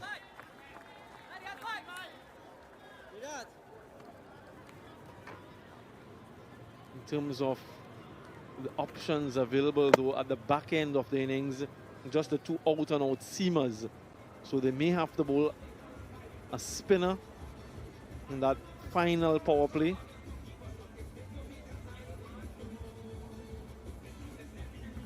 No Shariful today, no Rana today, no Tanzim today. but they do have an option if he's thinking of bringing on a seamer apart from the frontline bowlers, Shummu Sharkar.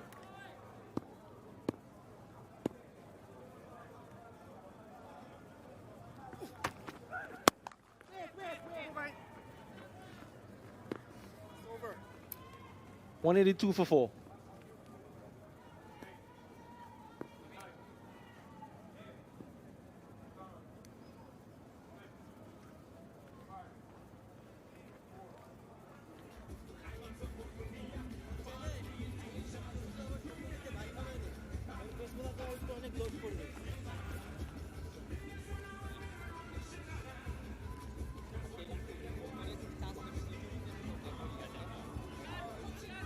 Right arm round the wicket. No Evan Lewis today for the West Indies. Looking on there quite intently.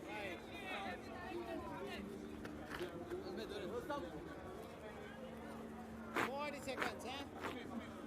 45 seconds. I wonder if they're bringing in a few supporters for this one. Change in bowling from the Lozak road end. Afif into the attack. সরকার দুই step পিছে থাকো হ্যাঁ ঠিক আছে ঠিক আছে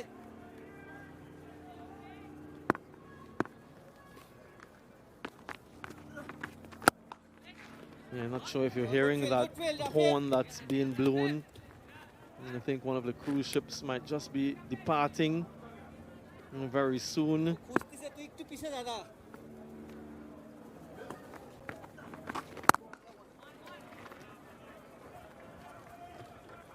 I think there were 3 of them today docked in the harbor.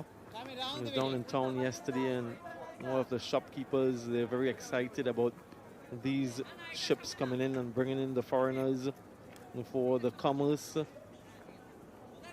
And spend some time on the island. Yep, they've had enough, and I'm sure they'll make a return at some point. Rhapsody of the Seas.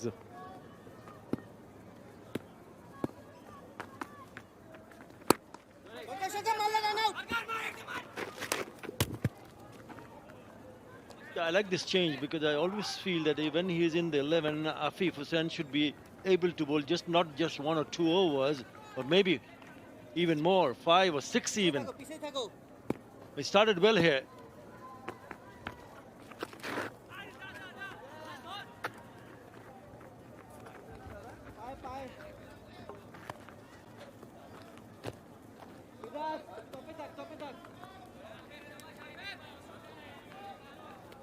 Just down the leg side. He's been given us runs.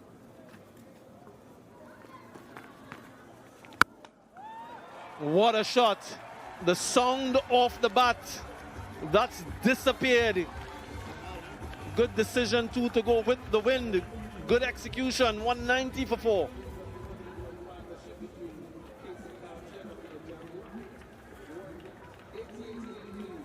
It was in the slot. And he picked that beautifully. Didn't even bother to run because he knew the connection was right from the sweet part of the bat. He nailed that one. With that 600 partnership on the board.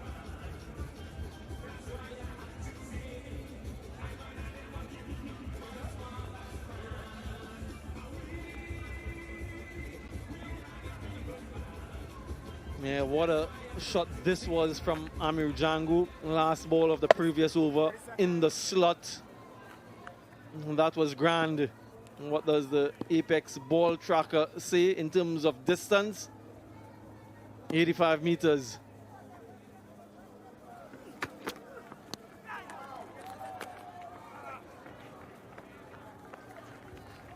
Yeah, 105 the partnership now of just 90 deliveries. And that's the important thing, how quickly it has come. And just in that back thigh region. And if it misses that inner thigh pad, it's a little bit painful. But what a start to his international career. Amir Jangoo, 46 from 42 deliveries. He's taken the responsibility. He's looked quite mature. And a range of stroke play.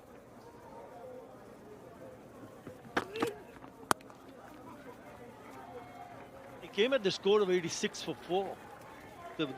West Indies were in a spot of bother. And to be able to come as a debutant at that stage of the game, that's no mean feat what he's so far done.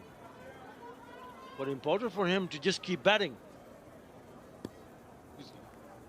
Bangladesh will feel that perhaps a wicket here, if we can somehow manage to break this partnership, get a new batter in, it might get a little bit difficult for the new batter.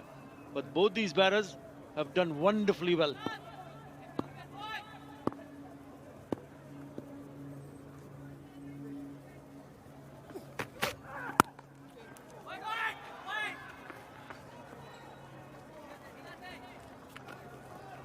The West Indies, they've found boundaries at regular intervals and they've rotated the strike well in this partnership. Bangladesh haven't quite seemed to be able to bowl dot deliveries. West Indies comfortably ahead. Bangladesh finished strongly though, so they'll have to do this for a lot longer. 130 still needed. That's quite a lot.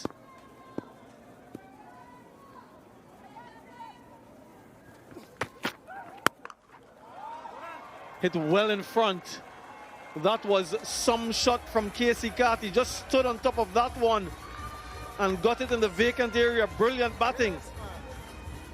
Not sure if that's the right option to bowl to someone who's been batting for a while. He'll pick it up. He'll pick those short pitch delivery. And what he's done there, even better, is he's hit that in front of the square. There is a fielder at deep square leg. And deep, fine. But no chance whatsoever. It's a very good shot. A controlled pull. Really hemorrhaging runs here, Bangladesh.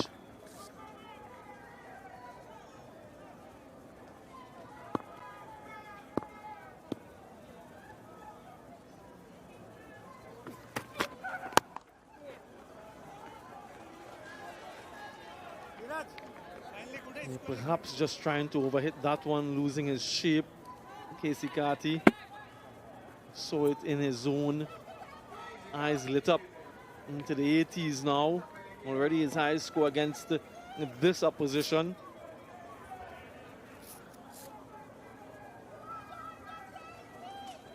What's the mindset? The mindset should be to take his team to victory. That's what he should be thinking. Lots of overs remaining.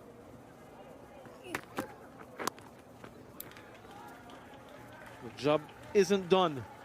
Bangladesh still searching for the breaks for 197 for 4.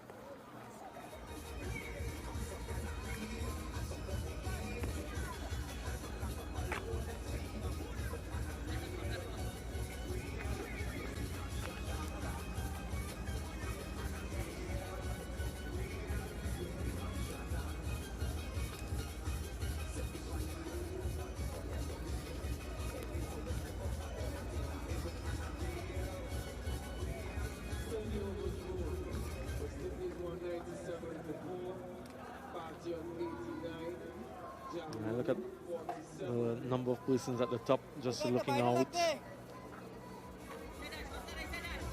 view from the top of the ship. Yeah, one of these days I'll find myself on a cruise.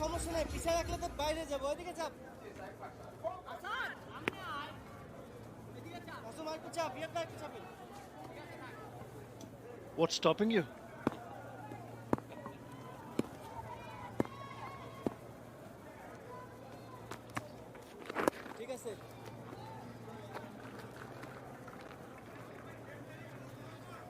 '90s now for Carty. He made that maiden one-day international 100 against England. And was there till the very end. And he'll be hoping that he can do the same one more time. There's still a long way to go.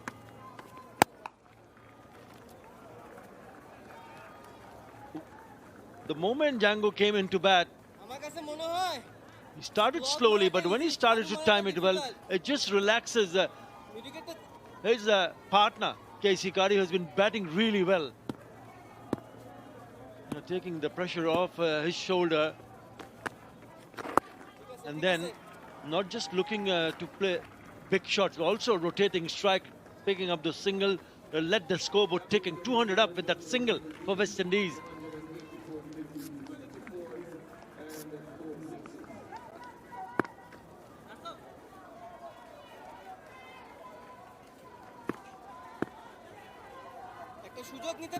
Just a 1 over for Afif. Mehdi back into the attack for his 7th.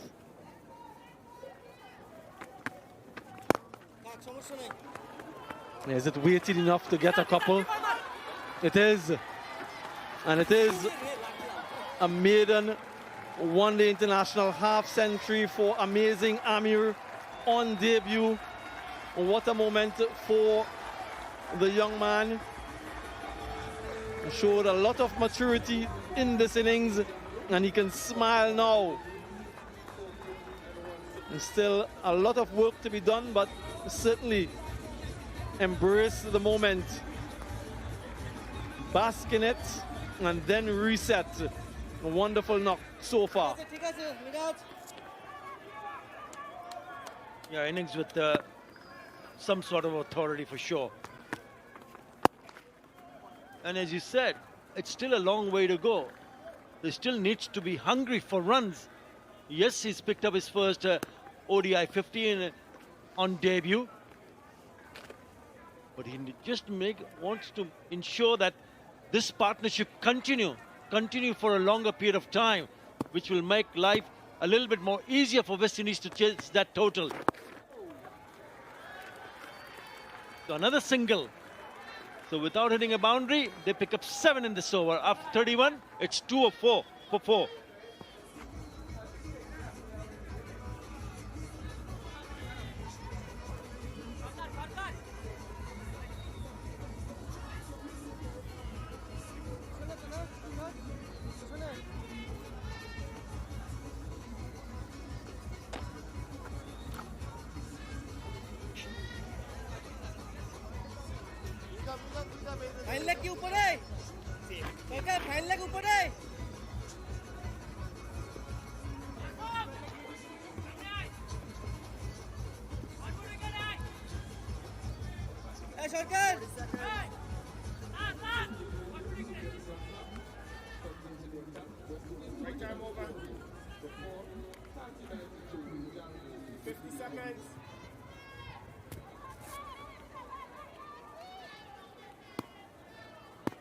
Bangladesh need a wicket. Shomo Sharkar is into the attack.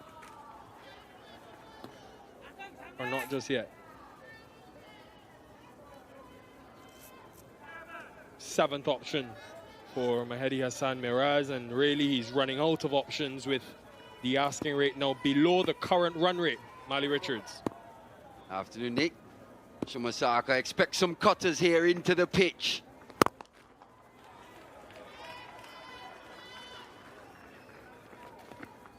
Amir Jangoo on debut, remember, batting in a different position at number 6. He showed great responsibility in the perseverance early in his innings. Now has opened up and expressed himself. Yeah, came in a high-pressure situation on debut, playing shots around the ground. What a start it's been for this young man in his international career, but we'll be, from a West Indian perspective, we'll be hoping for more. Still a fair way to go here.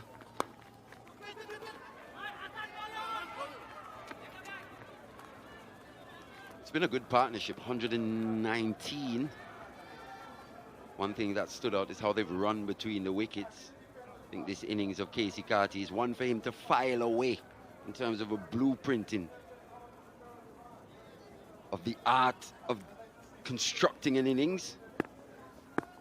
He's shown intensity in the right areas. He's run like a whippet between the wickets.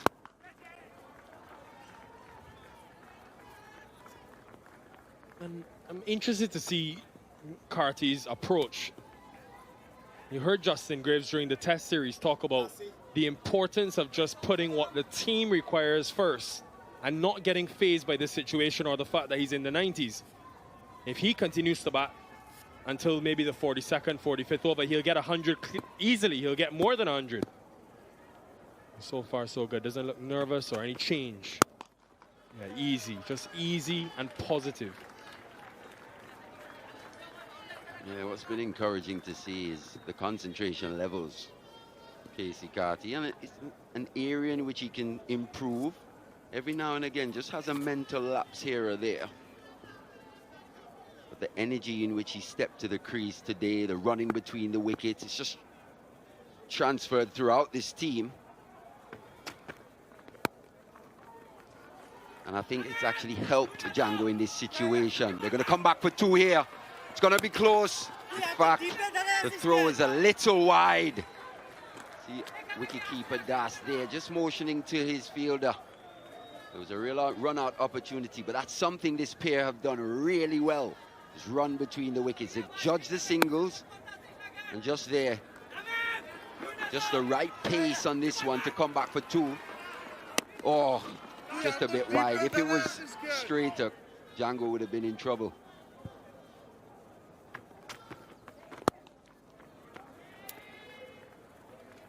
210 for 4.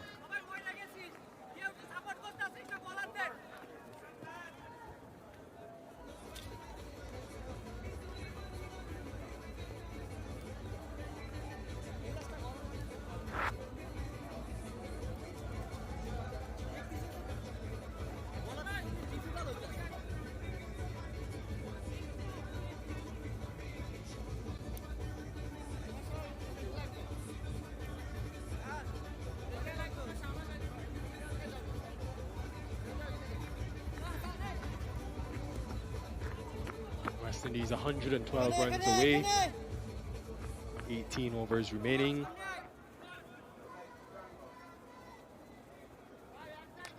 All-rounders, a couple of all-rounders and Chase and Shepherd to come. Mahedi continues.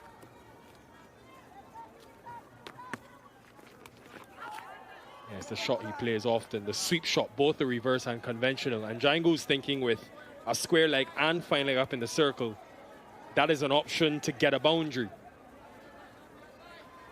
Done well to take pressure off of Keacy Carty, the way he's grown in confidence and found the boundary in recent times. What's been good to see, you mentioned Justin Graves earlier. He was the one that would have scored 300s in that just recently concluded Super 50, brought that form from Trinidad into the Test series. And Jangoo as well, he's just translated that form from first class or list A cricket to the international game. Very encouraging signs.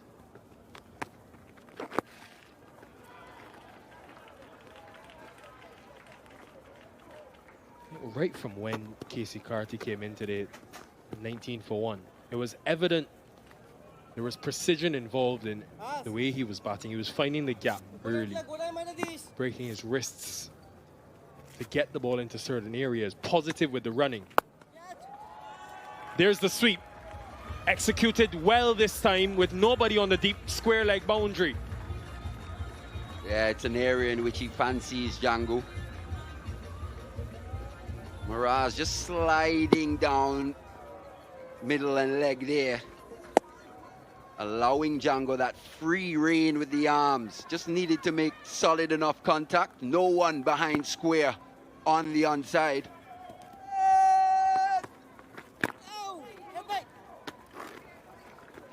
It's just done by the length there from Miraz, just a bit fuller. Even in that power play, there were times when Carty was finding the fielder, but what we saw is him taking 3-4 steps down the track, looking for a run. He just looked hungry today, and sometimes he can start his innings in a very relaxed manner. He's been very good at being able to rotate the strike. And again, he's been a big part of the West Indies' improvements in the middle overs. Time for the Blue Waters drink spray.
217 for 4, the West Indies. Remember, they're in pursuit of 322. And Keacy Carty leading the way on 95. Amir Jangoo on debut. Maiden half century for him. Good time as well. Mali Richards is alongside. Mali, what has impressed you about the way Keacy Carty's gone about this innings?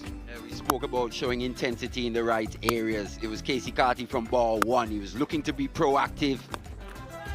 Severe and anything just slightly short there, just using the feet to advance. The energy was up from ball one. That one down to third man showed some real deft touch. He's taken on these short boundaries as well. Partnership 131, the main partnership so far. Carty and Rutherford threatened. But it's been Carty and Jangoo ever since that wicket of Rutherford. As you said, Nikhil, maiden half century for Amir Jangoo. Strong through the offside. Strong down the ground as well. Seen that slug sweep on a couple occasions. Be hoping for a bit more from him. 1 wicket each for Mahmood, Nasum Ahmed and Taskin. Nothing much else to talk about. 105 runs away, the West Indies, from winning the series 3-0. And Mamadullah got 84 not out today. He's been so special to watch when he's been at Warner Park. And a bit earlier, some visualization, and great to see practice becoming permanent. Being able to practice before the game, executing during the game. Excellent piece, I thought, and credit to our hard-working team downstairs. They work tirelessly to bring you new innovations like this. Age 38 and still doing it. Age is just a number. Fantastic bit of work that by the team. All about the visualization process for Mamadullah. Seeing it before it happens. Mid-off is up. Has he got enough on it? He hadn't, but put down by Imon. On the field as a sub.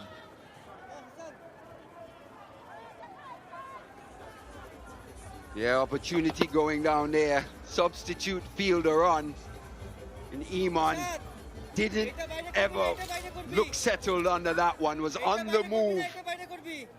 Slightly falling over his shoulder. Did a lot of work to get there, but in the end grasped that chance. So another opportunity going down for Bangladesh. Needed to take that one. They've got him on 95. Good judgment from Shumashakar at point. And Carty will be disappointed. Less with the milestone, more with not being able to finish the game for the West Indies. Yeah, once again, almost his favorite shot coming back to be his downfall there. Loves staying leg side. Loves accessing the offside. That one just peeled off the outside edge. Leg spinner, Rishabh. He's had 2 catches go down today. So happy with that one. He picks up his first. Keacy Carty disappointingly goes just 5 short of what would have been a fantastic 100. West Indies 218 for 5.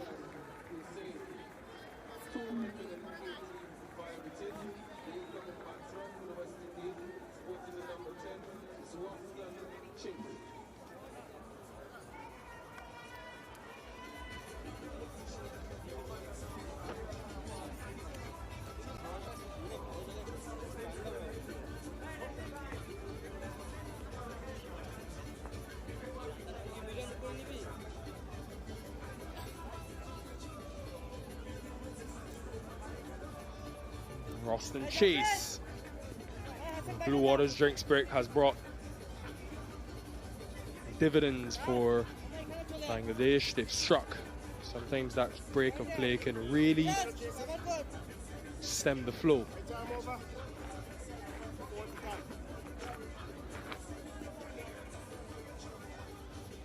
Second time Rashad has dismissed Carty in the series.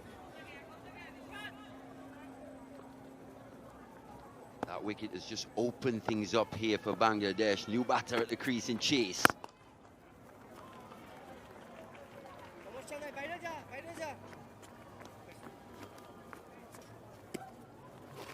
It's a fantastic partnership, 132. Just there, just staying a bit leg side of that one. Leg spin of Rashad. Going away from the right-hander, just taking the outside edge. Good catch in the end. Sumasaka. Not the first time in the series he's been dismissed trying to take on the spin and the spin of Rashad. But yeah, obviously he'll be slightly disappointed about the 100. But more importantly, that the West Indies still require 102 runs to win. And he would have wanted to be there a lot longer. Shea Hope continues to talk about it. We want to worry less about the milestones and more about guys finishing games. Even Rutherford the other day, when he got the 100, Hope said in the presentation he was still disappointed that Rutherford didn't stay there right till the end.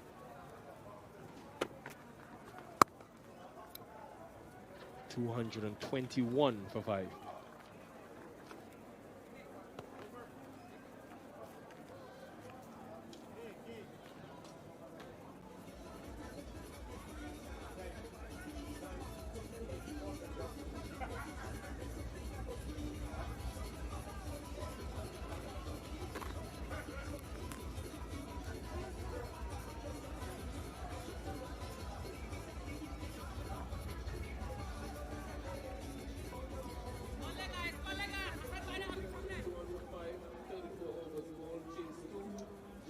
Partnership broken.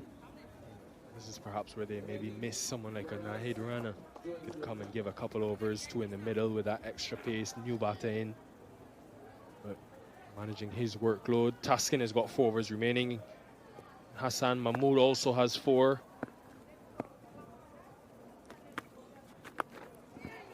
And Chase will play the reverse and the conventional. So you've got 2 guys at the crease who both will sweep. In these batting conditions here, still very good batting conditions. Just need to give yourself a chance early here, Austin Chase. Look to play low risk options.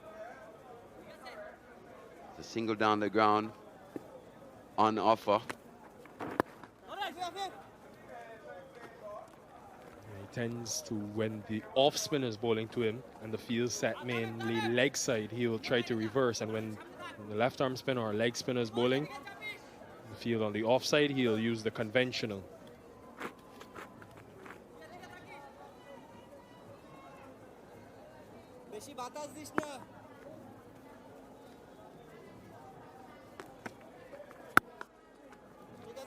He's still learning, Keacy Carty, but he will be disappointed with the dismissals.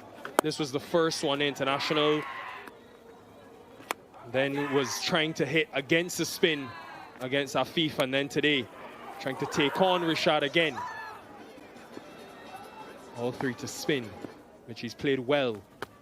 I guess it'll be about finding that right balance between attack and intelligence, given the situation of the game, given his importance, but easy to say that in hindsight. Goes with the ramp, makes good contact, gets 4. So Chase picks up his first boundary. As you said, Nikhil plays all the sweeps, the reverse, the conventional there, just went for the ramp. Just shows the versatile nature of a Rustin Chase, can bat in any situation, something we spoke about earlier today. Times he's in the top order, times he's in the middle, even into the lower order as well. You've seen him come in as low as 7 and 8. Just depends on the situation.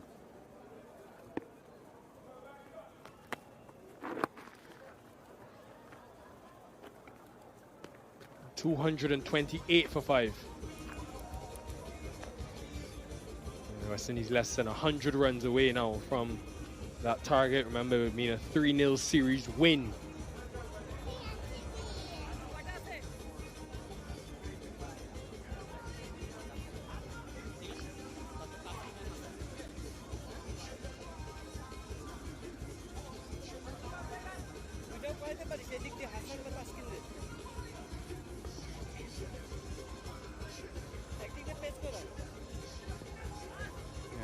special day for Amir Jangoo on debut here at Warner Park, a place that he holds very closely to his heart.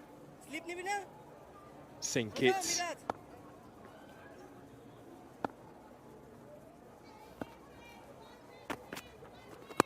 He began his journey playing for Trinidad, then played for CCC, but he said in that feature, Mali, that it was here when he came to St. Kitts and saw the professionalism that Stuart Williams operated with when he spent a couple seasons here in 2018 and 2019. It was here that he realized how serious he needed to be if he wanted to play for the West Indies. And instantly the first name he called was Keacy Carty, and someone who embraced him. They spent a lot of time living together, literally a walking distance away behind the Warner Park. Yeah, he has had a career filled with trials and tribulations, because in the same Carty as Harry Joseph, part of that 2016 Under-19 World Cup team, he was close. He played for the Under-19 side in 2015 and didn't make the final cut. But he's a multifaceted individual. Heard about his degree earlier, double major in geography and environmental and natural resource management, along with playing cricket for the West Indies. So we will see if this is his window of opportunity and how long he can continue to be successful at the highest level. Yeah, and what that degree would signify to me is the discipline that would be required. That's something that could go, that could translate between academics and sport, that discipline.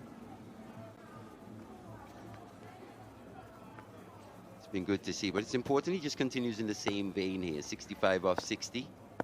So look to take this as deep as possible. Conventional sweep this time from Chase. Picks up 2. With Jangoo coming in and Justin Graves, who we've seen in the runs, you think about maybe a Shimron Hetmeyer, who's also occupied the number 6 position. We always talk about widening the pool in the fast bowling ranks, but you want to widen the pool and create competition for places throughout the team. So this is good to have guys coming in and getting runs and continuously knocking on the door.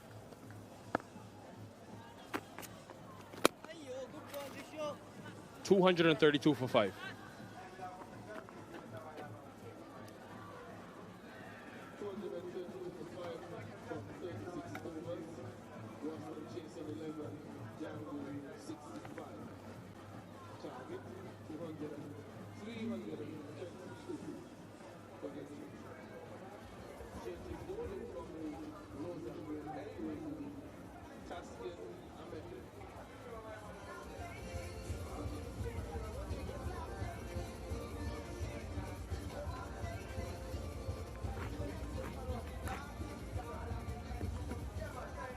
Change in bowling now, so bit of pace back into the attack. Taskin.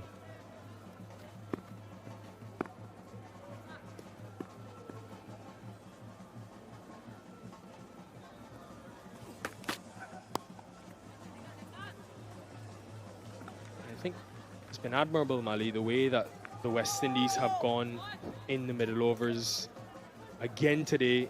This year, we've spoken to Floyd Rifa, who's talked about how much emphasis and focus they've put on that, on finding more boundary options when it comes to the middle overs. I mean, just a year ago, they were bottom of the pack, 7th in the world at 4 runs and over. This year, they're at 5.5. And if they can create this habit, even when they go to tougher conditions like they did in Sri Lanka earlier this year, they will be able to replicate the approach, especially with the players of spin like a Shea Hope and Carty, Rutherford, who's been good. With them occupying and batting in those middle overs, you expect them to get more rotation of strikes. So it's all a work in progress. Maybe just thinking about this.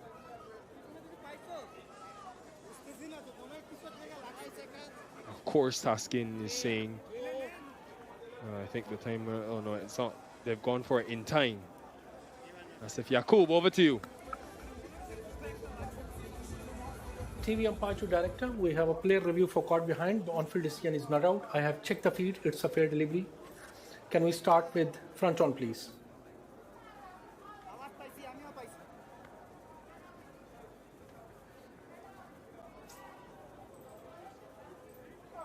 Ball is close to the bat. Need to confirm through ultrage. Just keep rolling, keep rolling. Just keep rolling. There, flat line when ball passing the bat. Yeah, roll forward, roll forward. Roll forward, roll forward, roll forward, roll forward. Yeah, satisfied, no bat involved. Kumar, stay with your original decision. Stand by. You're on screen. Nothing there.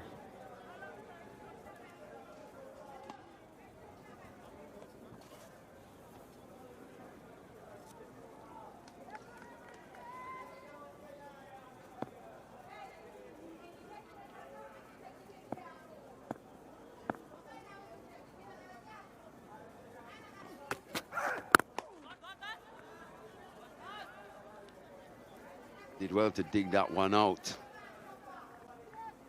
Good delivery there. Yorker length from Taskin, honing in on those toes on the stumps. Did well to get that front foot out the way, Ruston Chase. Maybe just a bit of reverse starting to happen here now. That one just tailing in late.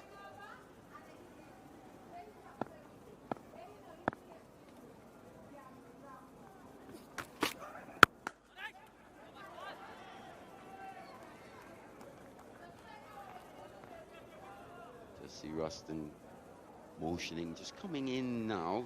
Maybe a bit of reverse happening. It's been dry. We've had a little rain. But conditions in the Caribbean ripe for reverse swing.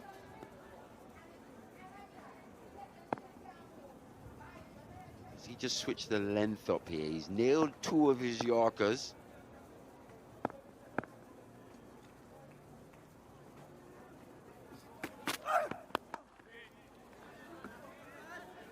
With 89 runs to get, the mindset from these two has to be, it's us. We're not leaving it to Shepherd. We're not leaving it to anyone else.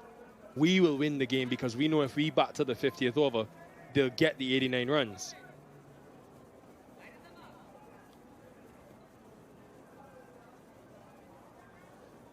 Chase is skilled enough against both pace and spin to be able to spend time at the crease and then go up a gear and be able to score.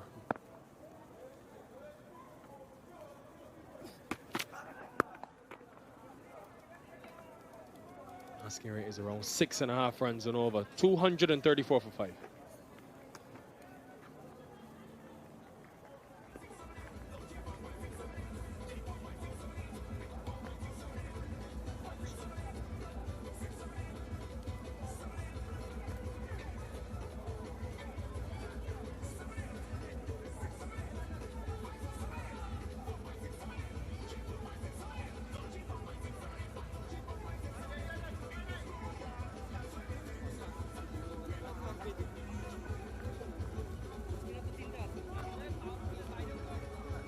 Bangladesh will actually feel that they've got a pretty good chance here, even though Jangoo's played really well, 66 of 61.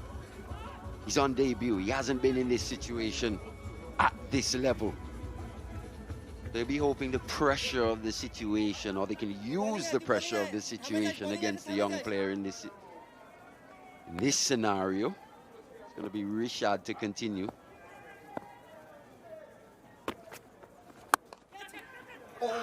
What a spectacular grab that is. That could have just brought this team back into the game. Outstanding from Rishad Hossain. Just said that Bangladesh would still fancy their chances. Not sure that was the delivery.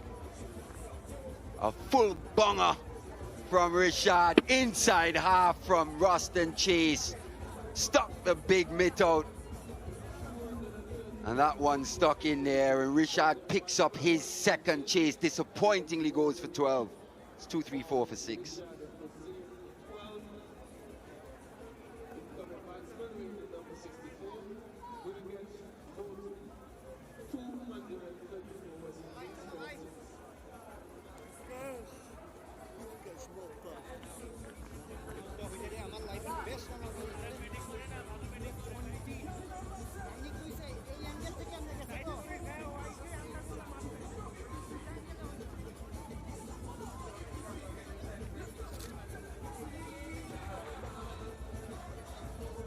Gudakesh Moti strides out to the middle ahead of Romario Shepherd. So the West Indies have got two left-handers at the crease. They want to just save Shepherd for a bit later on when the runs required and balls are less. But Bangladesh may have just bowled themselves back into this game with some pressure building overs ever since they've dismissed Carty, ever since that drinks break. Yeah, their catching has let them down on a few occasions. Not there, not this time. Absolutely needed that wicket, stuck the big mitt out. He'll bowl better deliveries in the future. But this one's a big wicket nonetheless. Have a look at that. Almost down at the bottom of the bat. Inner half, down at the toe. Nowhere near the middle. Big guy is Rishad. He's got that wide wingspan.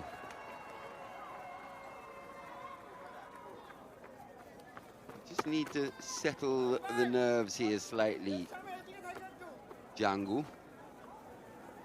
Obviously on debut, but he's gonna have to take control in this situation. Gotta learn fast in international cricket.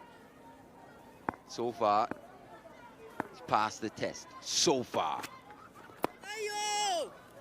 Just a bit of spin there. That was a little slower from Rishad. Just a hint of turn and bounce in. But look at that, revs on the ball. The big leg spinner. No slip in place. Boundary for Moti. Yeah, quite lucky to get away with that one. Looking to make room outside that off stump once again. A bit too close for the cut.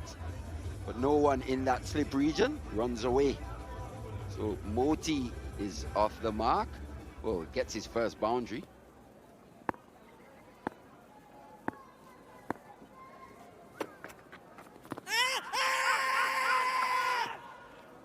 I think that is optimistic.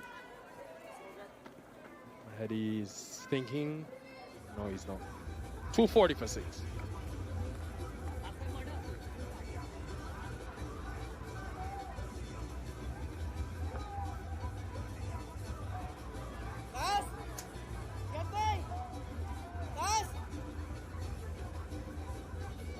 Yeah, pitched on, but probably big inside edge and they've gone on to miss leg, so no concern there, but 82 to get from 12 overs.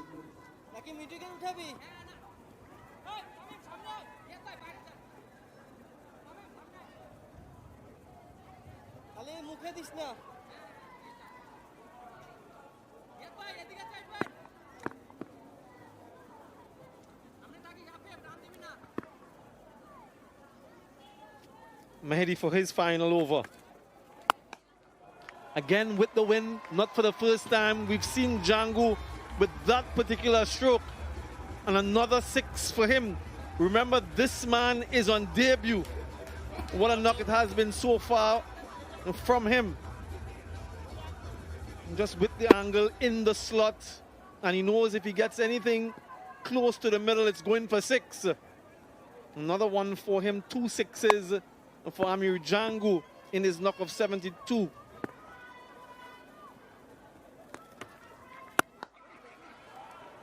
Ball is for 2, only 1 though. So the 2 left-handers out there, Gudakesh Moti. Head from Romario Shepherd.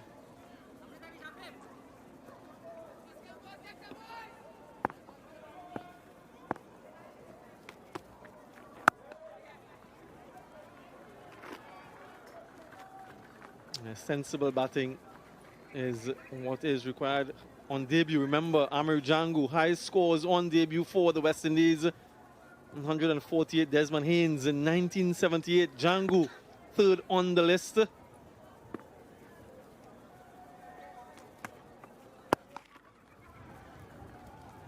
Only 9 players in the history of West Indies one-day internationals have scored 50 plus on debut. And he has an opportunity, given the score and the number of overs remaining, to join Desmond Haynes as the, until now, only Centurion.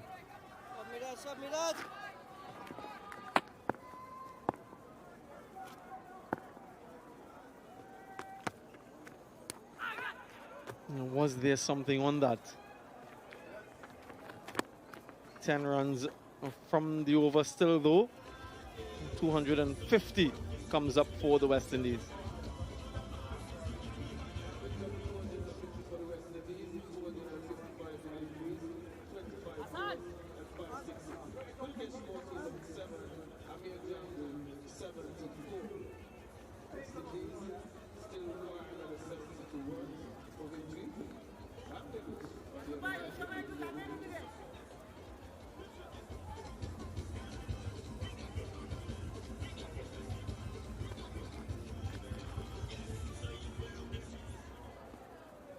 Some firepower left in the sheds for the West Indies. Romario Shepherd can give it a whack.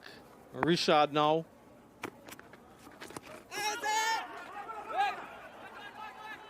And once the single, Amir Jangoo Gulakishmoti, we've seen him with the bat before. This was the 6 in the previous over. Apex ball tracker. 79 meters, is it? Yep.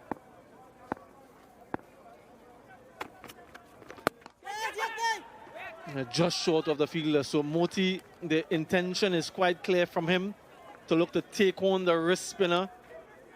This time, though, we might have seen him advancing, pull the length back.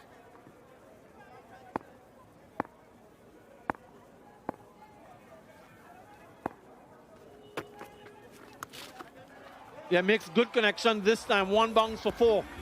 And so he was huffing and puffing, and this time he gets what he was looking for. We got this. They are enjoying it.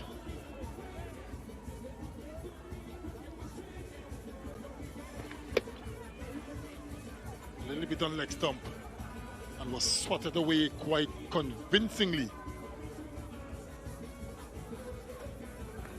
by Gudakesh Moti. West Indies chipping away. 68 needed from 63 deliveries. 4 wickets in hand. This could be an exciting finish.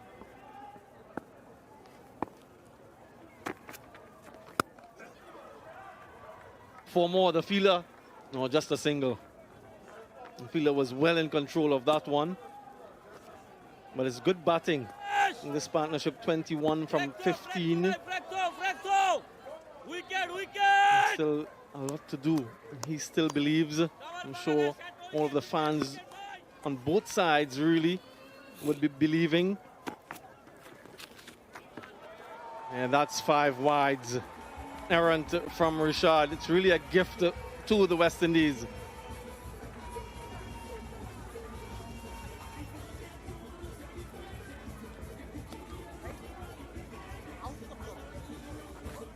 Immediately dried his hands in his pants, indicating that his hands are a bit sweaty.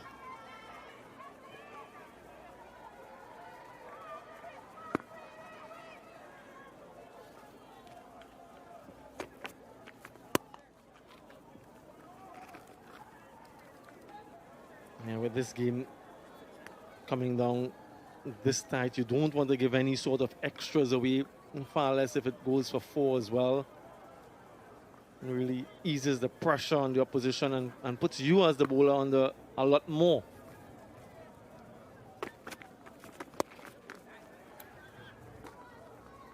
$11 runs from the 40 at the second power play done. 261 for 6.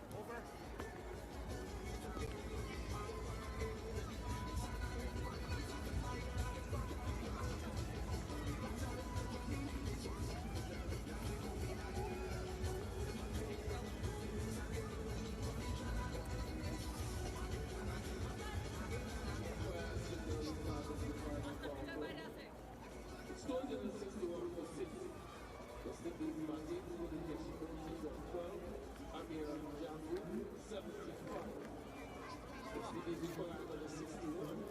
As we head into the final phase of the innings, final phase of the match, just over a run a ball required, 61 from 60 deliveries, 4 wickets in hand. The very well set Amir Jangoo on debut is still there.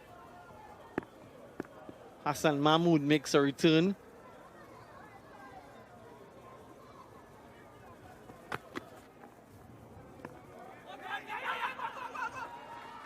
Quick single, a fumble.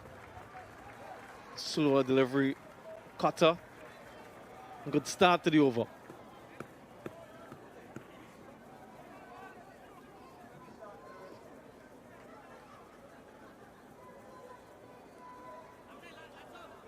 I'd expect a few of those from Hassan Mahmood. The off cutter, the leg cutter to the left-hander. Lots of revs on that one. He is getting something from the surface in terms of assistance. And how does Gudakesh multiplay this, knowing that there's Romario Shepherd behind him?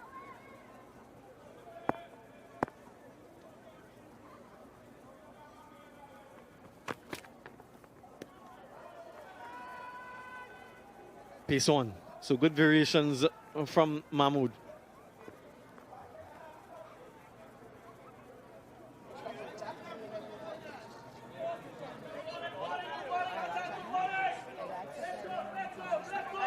The members of the Leeward Islands Hurricanes women's team. Nice to see them looking on. West Indies women will be taking on India in the days to come. And of course, they'll be taking on Bangladesh in the new year as well. A little bit of repair job. Physio is on. Have a pause in play. Does this pause benefit West Indies drone show as we head to St. Vincent for the T20Is at the Arnosville Sports Complex? Be at the grounds early for the light show and then look at the T20 cricket action. It promises to be quite entertaining. Bangladesh had some good successes there during the T20 World Cup. West Indies will be looking to stamp the authority in that format. The multi-format tour, Bangladesh in the West Indies 2024, the 2 tests, well, one apiece there, and then the CG United white ball series, ODIs. West Indies unassailable 2-0 lead. And then this one, and the final 3 T20Is just before Christmas. Right, ready for the resumption. Moti.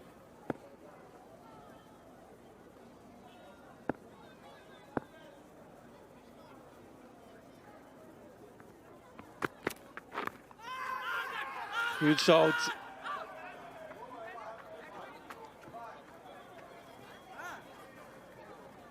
Moti might have just gotten some bat on that. There is a little thought, consideration. I think there was bat on it though, but let's wait for confirmation from the umpire. Yeah, runs. Yeah, perhaps the back of the bat. Moti wasn't sure which direction it went.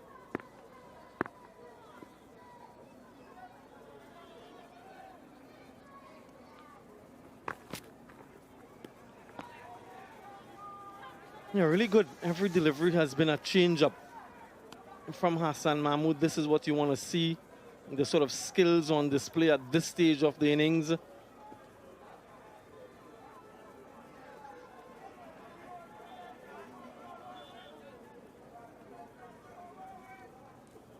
Amir Jangoo on debut. I'm sure that he won't forget this in a hurry.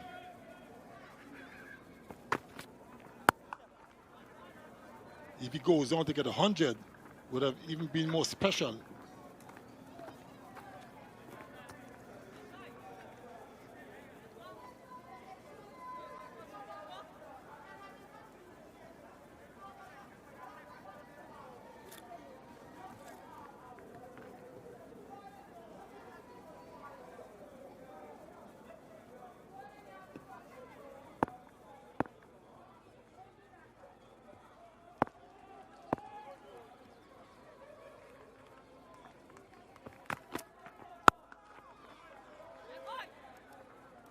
A good over from a Bangladesh perspective, and just the 4 runs from it to 65 for 6.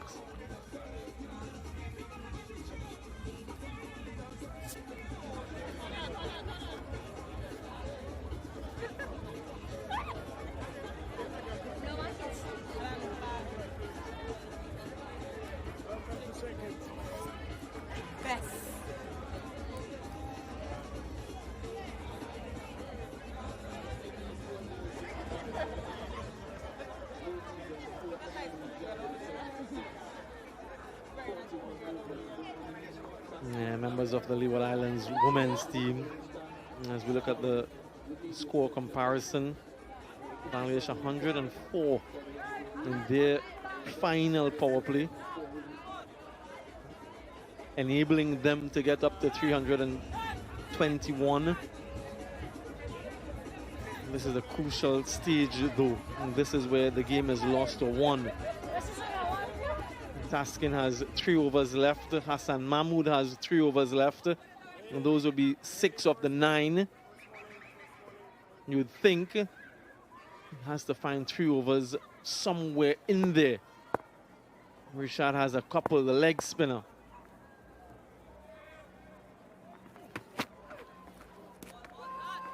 Good start, good aggressive start from Taskin.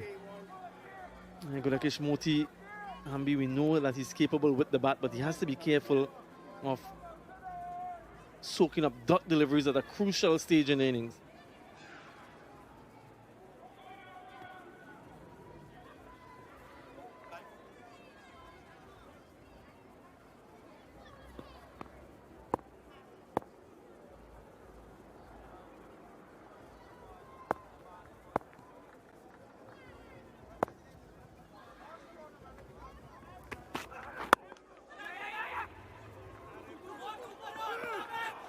Two is the call. Just a single. Moti wants to give the strike back to Jangoo, who's very well set. I've seen some high skill though in the last over with the change-ups, and then so far here from Taskin, looking at those Yorker deliveries.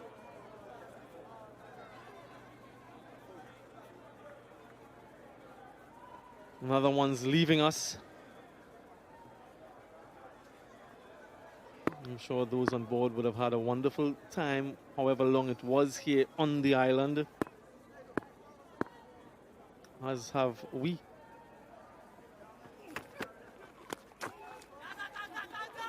Two this time, surely. No, just one.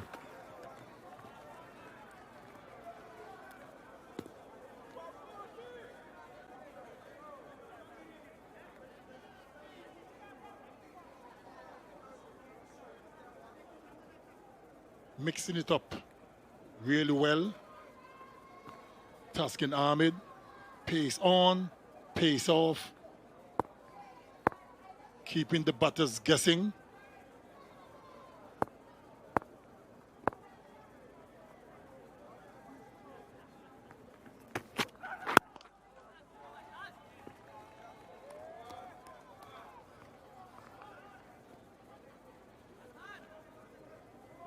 .55 runs needed. 50 deliveries left. Which way is it going to go?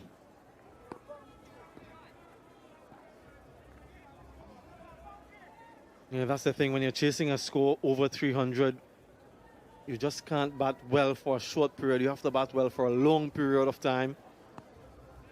And though Keacy Carty got to 95 of 88 and Jangoo is batting well, there's still a lot of work left to be done.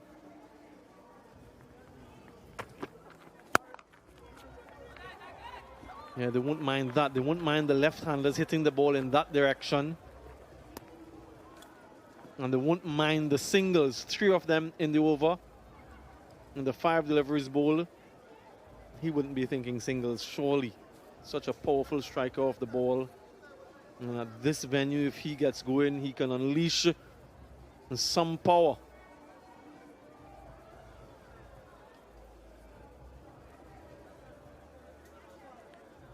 All right, a quiet over, last one. 5 deliveries and this one quiet. How do they finish the over? Can they close it off?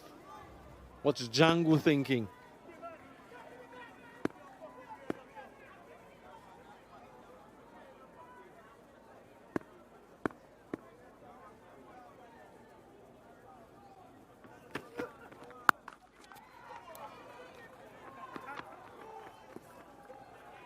Another good one for Bangladesh. Jangoo retains the strike, 269 for 6.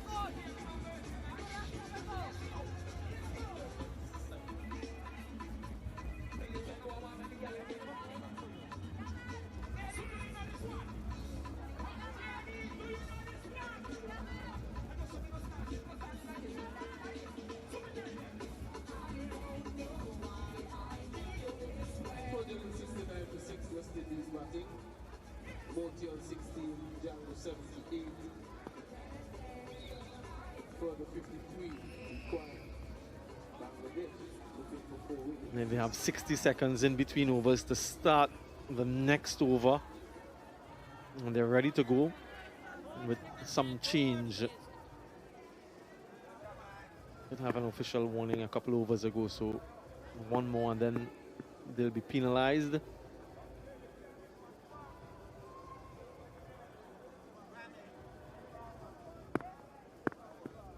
Hassan Mahmood again.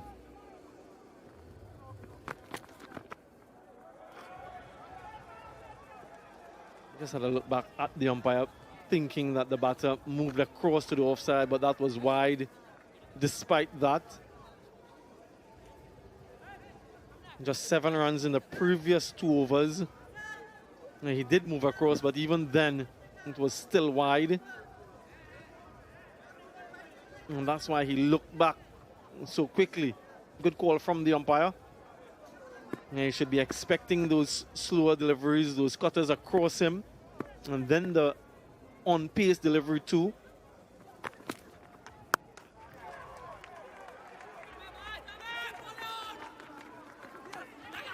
Yeah, throwing into the wind, so good running from those two.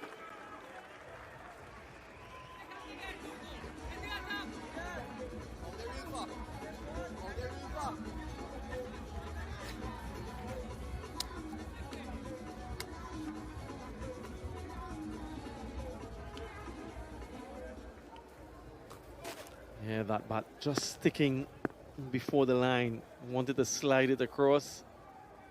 And somebody who knows all about that, Circuitly Ambrose, that dismissal in Australia. I'm sure you remember that one quite vividly when that bat was stuck in the crack. Ian Healy just flicked it back. How could I forget? I've weathered the storm against McGrath and company. And figured, you know, change of bowlers. I'm going to have a go at the great Shane Warne and others who only to be run out. Stuck in a, well, that's, you can't call it a crack. It's like a hole, really, at Perth.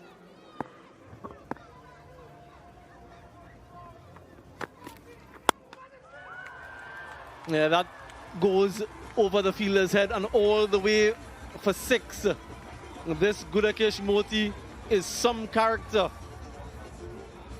Everyone's smiling. If you're a West Indian supporter, that is.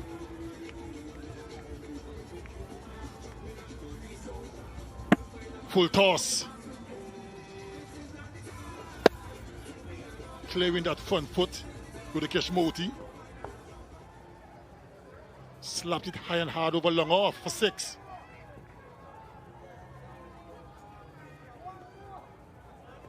It was a strange looking shot, young Badji, because once you clear that front foot, you're looking to talk to the onside normally. But he hit that very well. Round the wicket now, change of angle for Mahmood.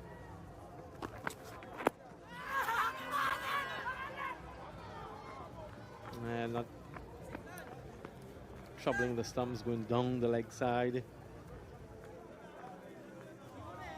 10 runs from the over. The required run rate under a runner ball, so quite manageable. So it requires a certain level of intelligence and sensible batting from here on end.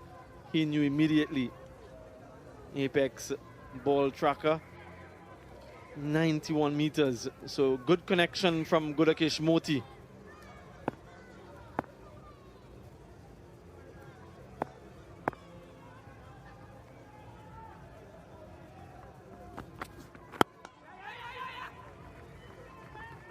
Yeah, that's good from Gudakesh, rotating the strike as well.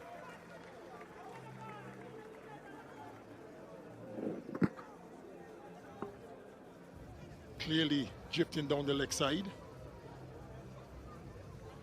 They were more optimistic than anything else. They are celebrating. Still a long way to go. Not over yet.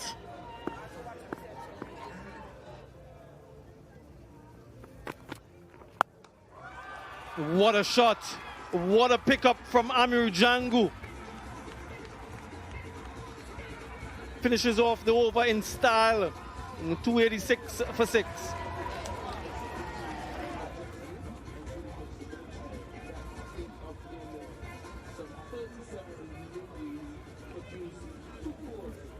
Yeah, slower delivery, but the length, it was way too short. And Jangoo just needed to get anywhere close to the middle. Up into the wind, and with the wind, sails away.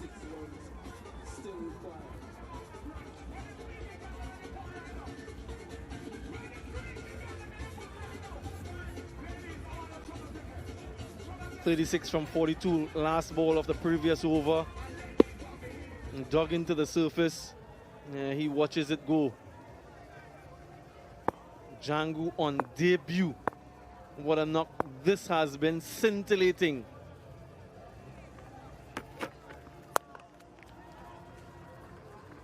And that's all that's needed now. They'll have to rethink their plans to try to cut a few singles, bowl some dot deliveries, trying to get a breakthrough. And this would be a record chase at this venue if it's achieved. West Indies have successfully chased over 300 to win an ODI on 3 occasions out of 47 attempts. How far did that one go? Apex ball tracker, 79 meters, we're told.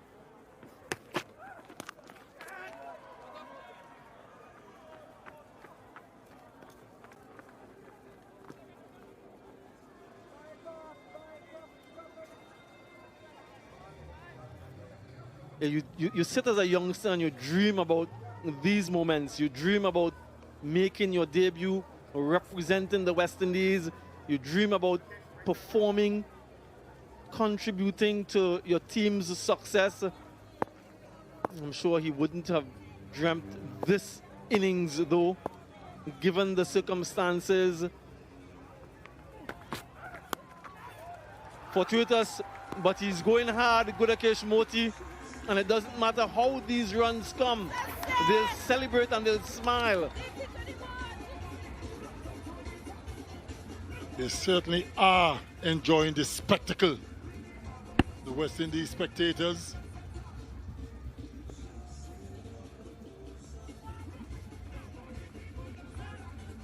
He's going hard with Gudakesh Moti. 30 runs now needed.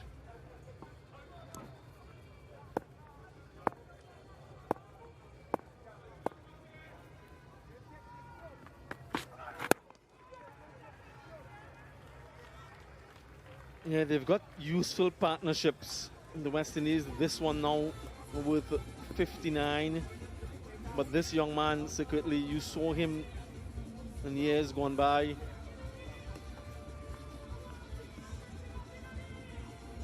He's gotten an opportunity here today in the third and final ODI just to get a taste of international cricket. And look at that partnership. 29, the contribution from Moti.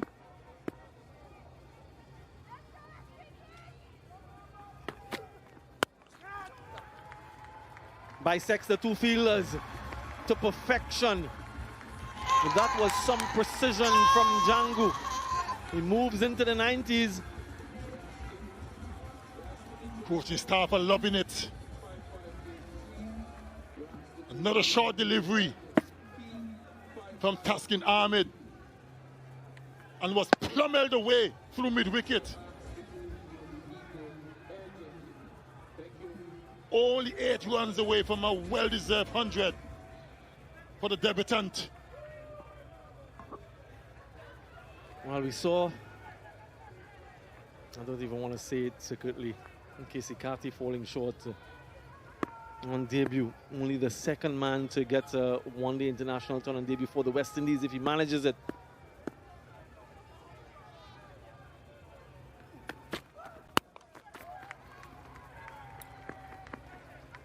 Single to end the over, 12 from it. He retains the strike, 298 for 6.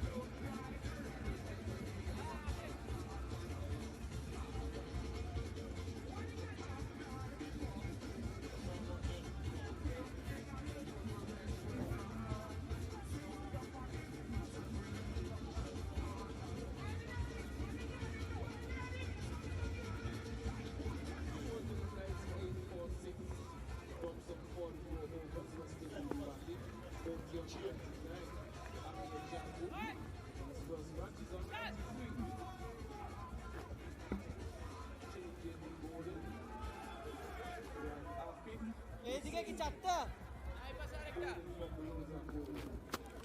Nasum এদিকে আয় Great compliments to the ground staff for producing 3 wonderful surfaces here at Warner Park for this CG United ODI series. They've been terrific batting surfaces. Afif.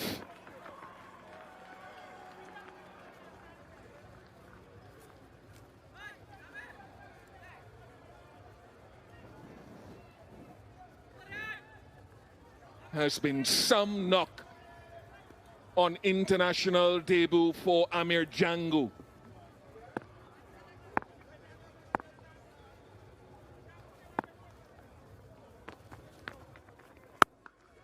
Moti has played his part here as well, to no small measure. 30 of 26. Hello, Atar Ali Khan. Hello, Bish. Hello, everybody. And remember, this partnership is worth now 66 in just 45 deliveries.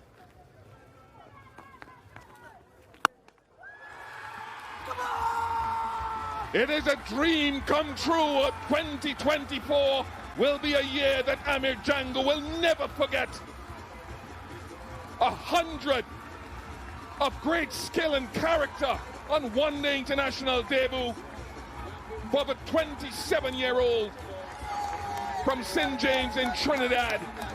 They'll be celebrating at Queen's Park Cricket Club, Fatima College, all across Port of Spain and St. James. What a classy knock.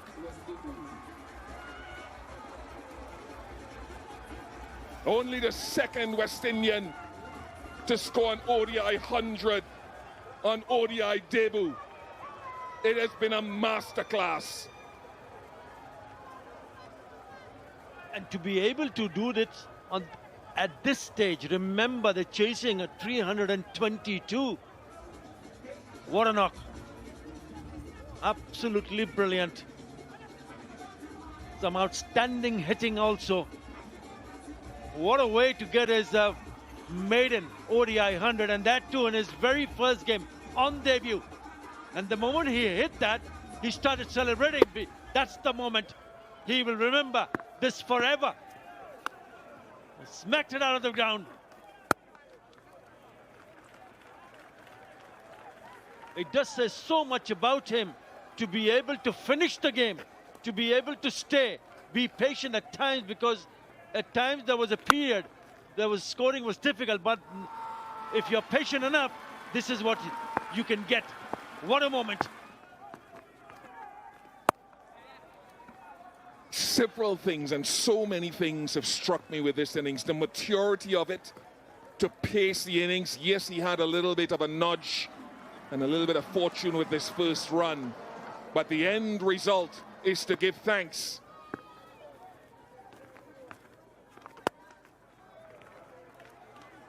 Just how he's paced his innings. His array of strokes. He's very rarely looked flustered. 309 for 6.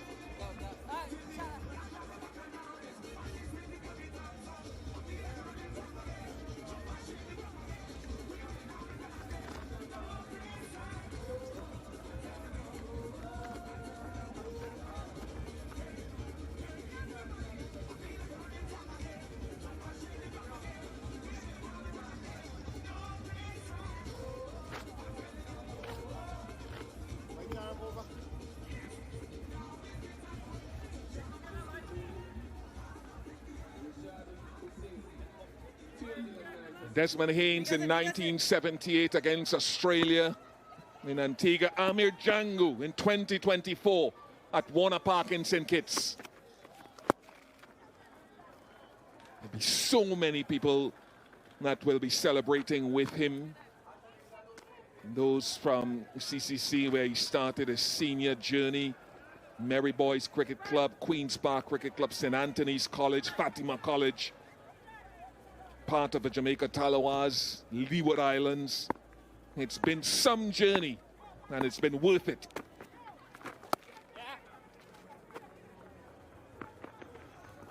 It's going to be a historic chase.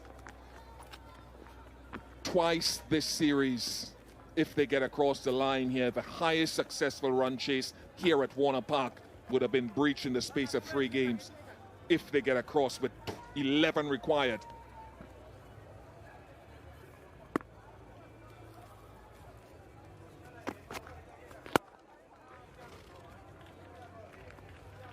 This pitch has certainly turned out to be a batting paradise. Bish, don't forget the fact that this has been the best of the best we've seen in terms of batting. All 3 games played on the same pitch. 6 of them of the bat of Gudakesh Moti, the all-rounder. His batting has gone from strength to strength in the last 6 months or so.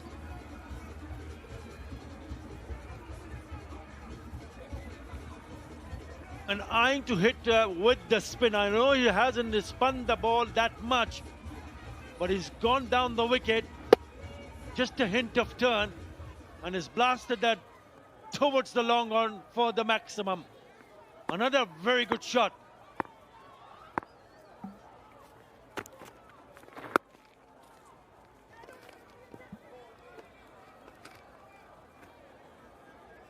This has been fantastic. Remember, 86 for 4. King went. Alec Afanese went early. Shea Hope went early.